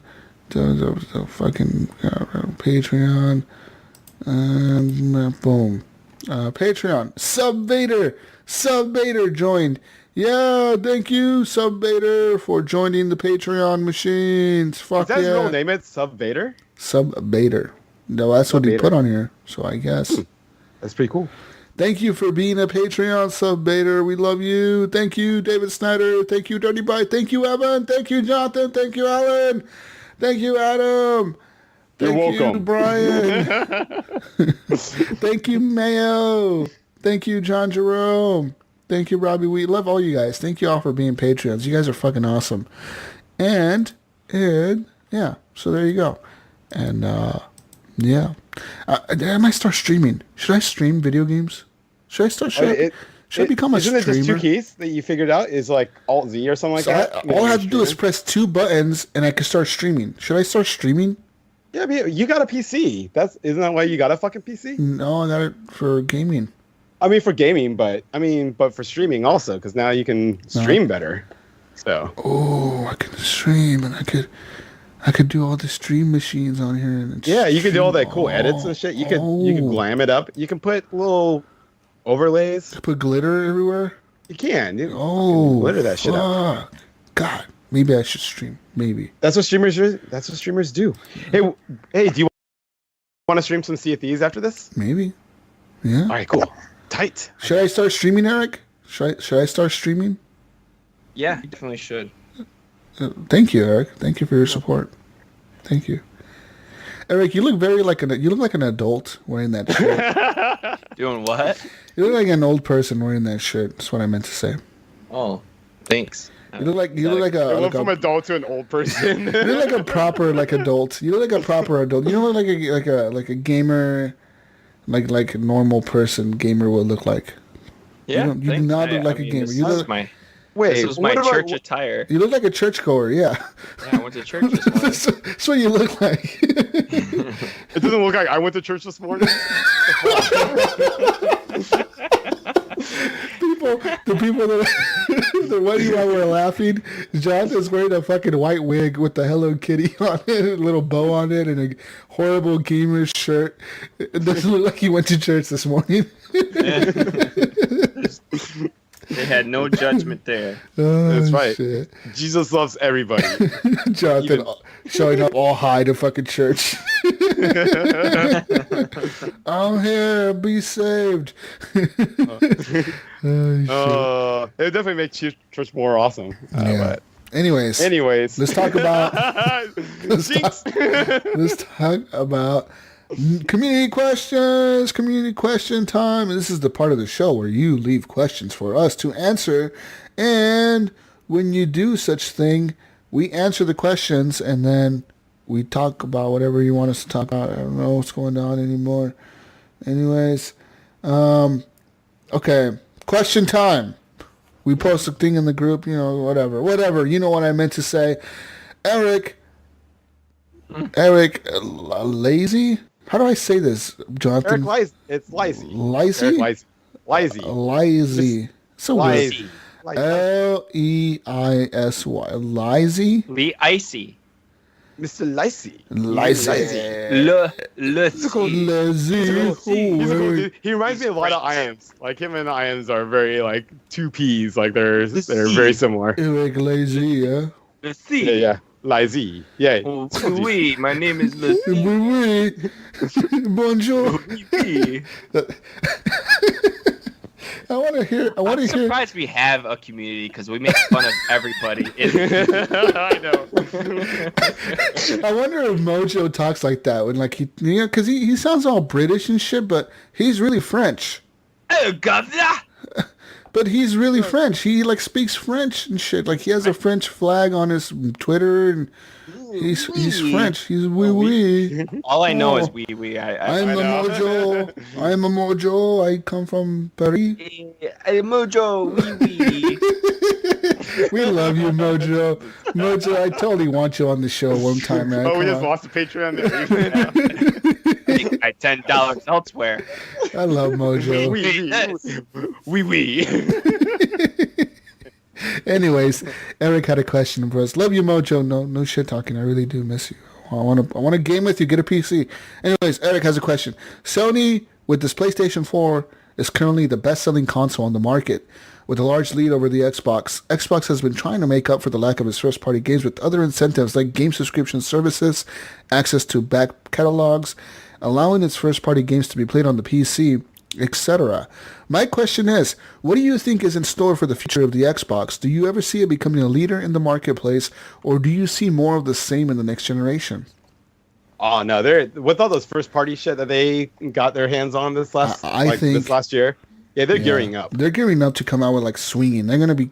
I think honestly, one of the first games that is gonna launch on the Xbox as an exclusive to like Xbox and PC or whatever is going to be Fable 4. I think they're gonna come out and they're gonna be like Fable 4 with the new engine, with new stories and a new timeline thing or whatever. Like you're now the king of this area or whatever. You're the prince or something. Your dad gets killed and overthrown, and you got to take your kingdom back or something. You know what I mean? How do you think the Xbox is gonna like? Because obviously one of the things they're gonna try to go for is like Sony's quality of storytelling. Yeah. So how do they advertise like now new games with Sony level storytelling? Like how do they convey that? They don't. They try to do their own spin on it. I think, like, for example, Fable is a very cartoony game, so you're not going to get people that like God of War and The Last of Us to go and be like, oh, I like Fable now. It's a very unique style of game. It's an RPG, so you have that. But then you also have like Ninja Theory that made Hellblade. And if you could make a sequel to Hellblade with like a similar style of art, which looks a lot like God of War, it looks a lot like God of War, right? It's kind of like in the same kind of mythology or whatever the fuck type of game. If you can make another like sequel to Hellblade that's kind of like Hellblade or looks like Hellblade, and put that as a trailer for launch, that might be cool. And then if you have like just different style of games, you know what I mean? You got your shooter with Halo and Gears, and you got like those like bro shooters coming out, and you got to capture. It's a pretty bro system. That new studio they have, the Initiative, is going to be a story-driven quadruple A game. No, that's what they said. I could quadruple A. Yeah, it is. That's what they said. It's a quadruple A studio. So, quad A. But what does that mean? Does that mean they're going to be a great storyteller in a single like story? I think so. Yeah. Super good storytelling. Like a not just good, but super good. Like a Tomb Raider game where like you're following a line and a path, and that's the story, or an RPG, great storytelling game. I think the Sony games, God of War, like a The style Last of where Us, you're following the line. Yeah. Something that can just get your attention with a good story. I think that'll be good, yeah, and I think that they could totally do that. I wonder if they could like pull off something where like they make a Tomb Raider rip-off style game or something. You know what I mean? Yep. Like something like a new IP. Just make a game that's like Tomb Raider, rip it off. They could get a character, name him Rico. Nathan Nake. Nathan Raider. His name is Nathan. Hunter. Nathan Raider. Nathan Raider. He's a treasure hunter. Exploring caves, not tombs. He explores caves, not tombs. Nope, caves. And, he's a cave raider. And he's not searching for treasure. He's searching for something else. Things are like treasures. Jewels. He actually returns them from the thieves that took them.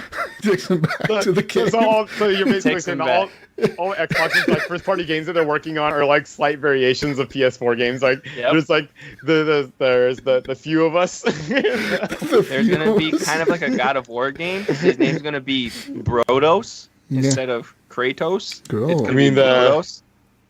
What's the God of War rip? The guy is super happy. He's never mad. Never mad. Has a very lovely family. And he goes and helps the gods. God. He is with War the of gods. And he's fighting against the evil guy who's mad at the gods.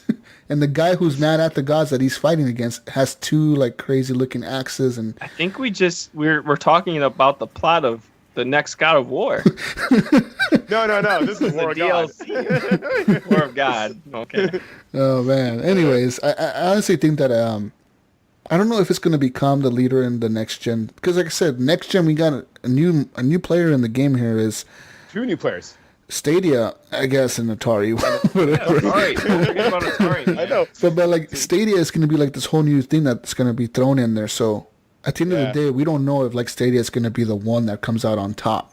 You don't know. It could happen. It seems like Xbox is definitely kind of positioning themselves to get ready for a push though, or some sort of crazy games. They see that other companies are forming up, and they're kind of like, oh shit, looking for an exit plan basically for the whole console thing. Yeah, and it's going to be cool. I think the future of gaming is very bright. It is, and it's going to be insane. Very good for gamers. Good for gamers. Game developers, I'm sorry, but you guys are going to be making more games. Probably going to get fired a lot and all that bad stuff that comes along with that. Take more vacations. Yeah, get stressed out a lot. I'm sorry, but it's going to happen. But anyways, it's awesome for the gamers. Yeah, woo! Sucks for the game developers, but hey, it's the career you chose, I guess. I don't know. I know. You don't hear fucking garbage people complaining. I mean, if you're in game development, you probably got into that career because you wanted to, right? Yeah. I mean, you could have easily gone to like Silicon Valley and worked for Apple to develop software for their phones or something, or Google. Oh, or they could be working at like Fry's and just selling, being a sales associate. Yeah, something. I mean, whatever. You wanted to be a game tester because you thought being a game tester was going to be so cool.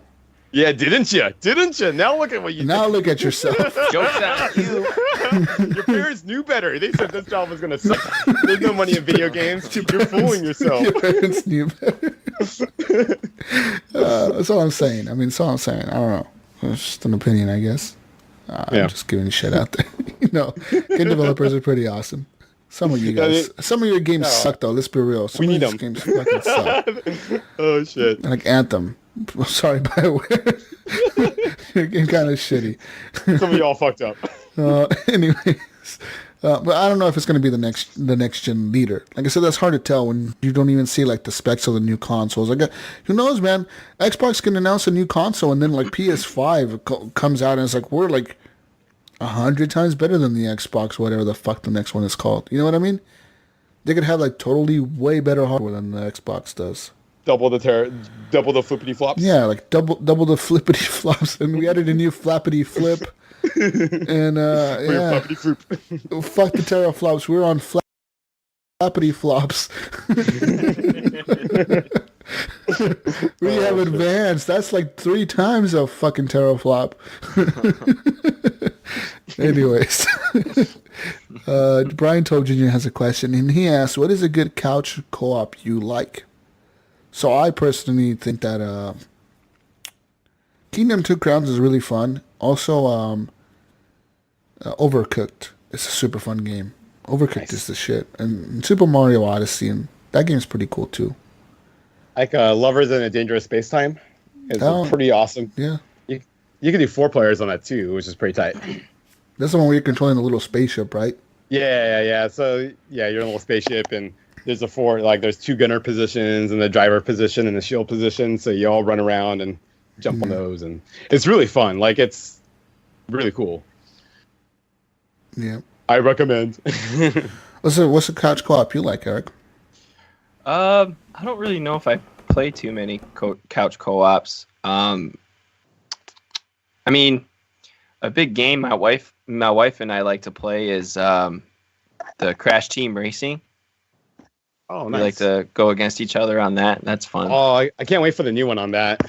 Yeah, it looks pretty good. I just want I want to rip off a Mario Kart so bad. Yeah, So, good like, one. a good one. Yeah. Right. Okay. Anyways, next question. Jeffrey Rittner, he asked us, Eric and Slim Shady play Fortnite together. Every day. Yeah. Every day, Fortniting it up. He actually listens to the show. He does. 8 Mile. He's like listening with his hoodie on and his headphones. Yep. In the middle of a His trailer arms park. are spaghetti. Is he all crying though because you've been playing too much Division? Yeah, he I'm ready. texted me. He's like, hey dog, if you don't get on, I'm gonna make a rap about you. Oh, diss track? He's gonna make a diss Oh, track shit. about me. I want to hear this track. Alan, or not Alan. Anyways, John Jerome has another question. He asked, not sure if this was asked before, but where would you like Grand Theft Auto 6 to be? Hawaii. I think they should put it in...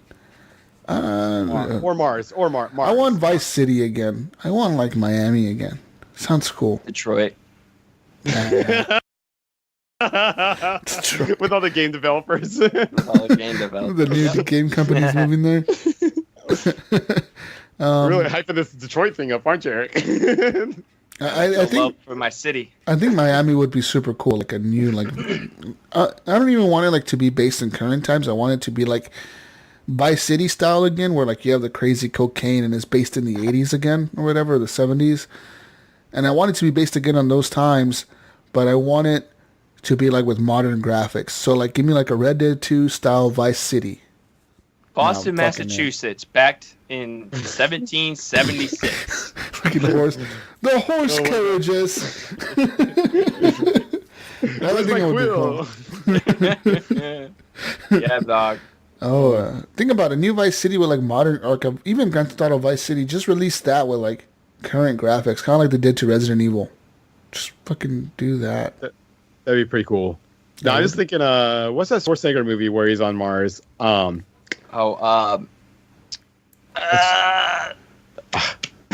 It's on, I keep thinking Running Man. It's not Running. I know it's not Running. I know it's not Running Man. But that's what keeps popping from my head. I'm like, fuck, get around that. But I just want that environment, but with in Grand Theft, I think would be tight because they'll look very like all shady and yeah, that'd be sweet. Schwarzenegger. I'm gonna get the name. I'm gonna get the name of it like 3 hours later. And just be like, ah! I just remember there's a cool alien with 3 boobs and Mars. Oh, and the other dude that had like a crane in his belly. Oh, Total Recall. Total recall. Yeah. Anyways, next question. Pork Chop Poo says, if there's Tetris 99, what other old school game would you like to have the same treatment? I'm thinking Excitebike 99 would be really fun. Ooh, that's a great idea. Galaxy. What is that? Galaxy arcade game. Something Galaxy. Where you're a little ship and you just shoot all these alien creatures. Okay. I think it's called like Galaxia. I think it's Is that what it is? Galaga? I think so. Galaxy. Galaxia or Galaga is one of those. Yeah. Excitebike would be cool. I wonder if some. Oh, I'd like to see. What's a racer? What's the one where you're like in the red convertible, and you had like the blonde girl with you? Yeah. Outrun. Is that Outrun? No, isn't that Cruising? I think it's something like that. Or it could be Outrun. I want a cruising world battle royale. So like Rat Race, the movie. Okay, no, I don't want a racing game that's battle royale. I want a fucking. What do I want? Man, I don't know battle royale games. Classic games, battle royale. Narnia Battle Royale. I don't know, man. Did you know MLB The Show has a Battle Royale mode? Yeah? Yeah, I heard it on VGO, and I thought it was the dumbest thing in the world. It sounds pretty dumb. It is dumb. I don't want to talk about it anymore. That's how dumb it is. Okay. I don't know, man. Battle Royale. Pac-Man Battle Royale would be kind of tight. There you go. Yeah. It would be just like Tetris 99, right? Pac-Man 99, where you have 99 people playing Pac-Man, and whoever loses first. Whenever you get pellets those bonus pellets that puts extra ghosts on your screens or some shit like that. But like you can like send ghosts to other screens if you like pick up certain power-ups or whatever the fuck. Or if you eat them, if you eat the ghost, it sends it to another screen. Oh yeah, you could choose what screen to send it to. Just boom, boom, Dude, that sounds so much fun.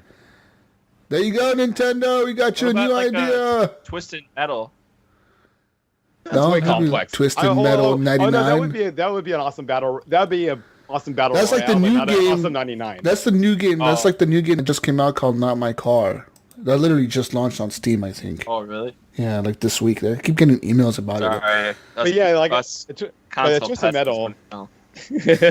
Not My Car is not available on Steam. They kept sending me like Twitter notifications and shit. I just can't wait to get my Atari box and play that shit. Yeah. Your half a teraflop. What about Frogger? Frogger 99. Frogger 99. Frogger 99. Yeah, 99 Send more Froggers. Cars. I don't know how that would work. 100 frogs are trying to cross the same road. Whoever makes it across wins. Yeah. 99 frogs all jumping across the road together. Oh, squish. That would be pretty sweet. Pretty funny.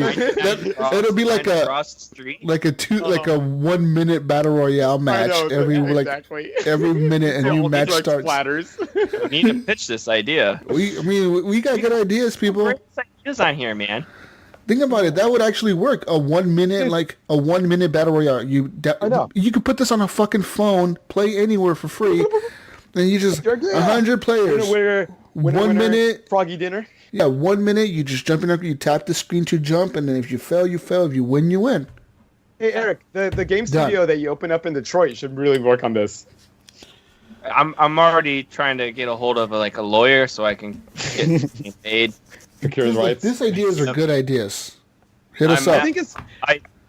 I'm trying to get a hold of the people who made Frogger right now and trying to tell them, hey, look, I got an idea for a is release a fucking app, dude, called Frogger 99. All the money, it's going to be free, and it's going to be just cosmetics. You cosmetics? Can just, you want your frog to have polka dots with and green dots. Yellow.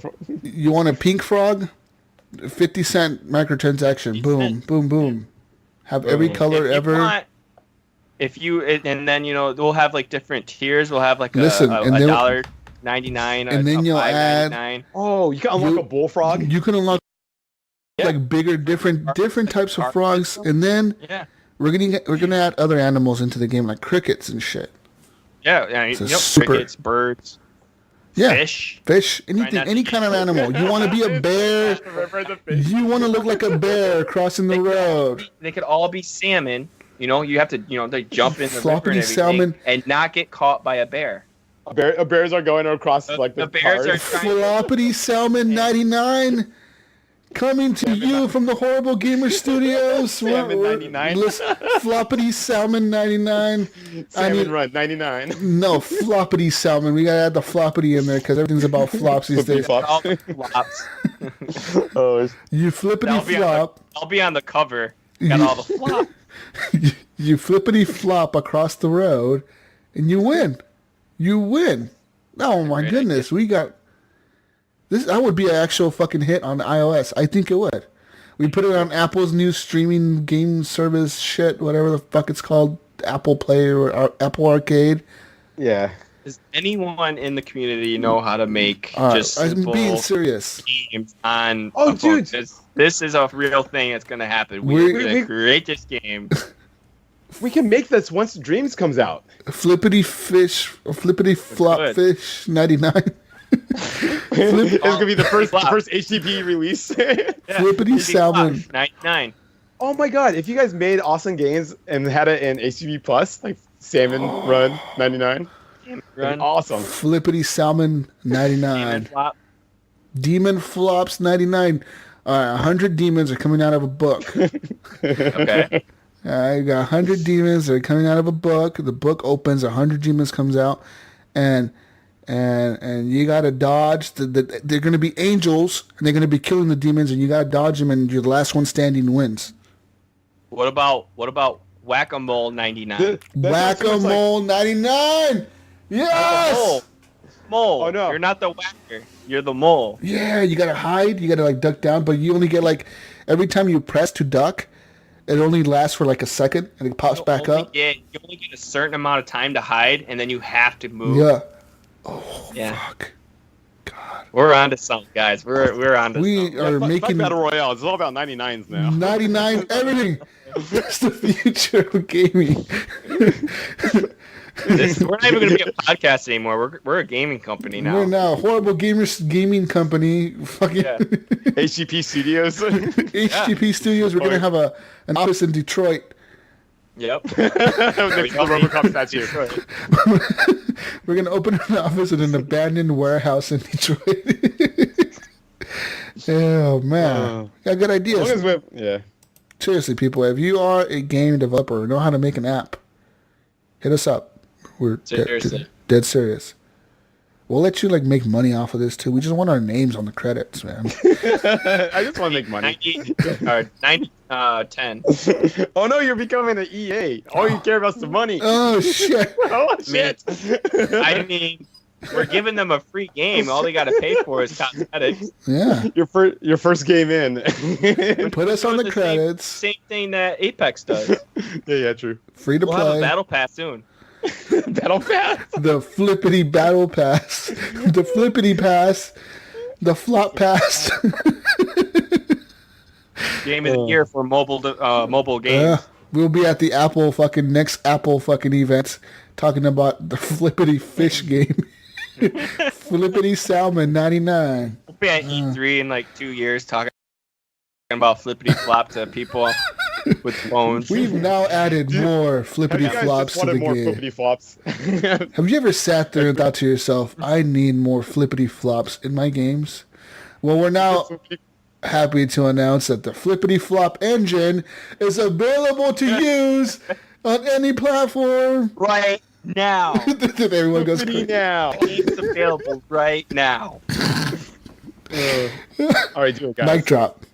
Well, we got This is a game for gamers. the You future. guys ever thought about I wonder what it'd be like to be a salmon jumping out of a river and not get caught by a bear? Well, this game is for you. Flippity Flop Salmon 99. Salmon 99. Flippity It's in Flop. stores, iOS and Android right now. Get your free demo, try it out, and you get free 500 Flippity Flop points. Flippity coins. Flippity coins. Yeah. Flippity coins. Flippity coins. It was coming to Switch next year. Guys, we're a game studio now. Woo! Next question.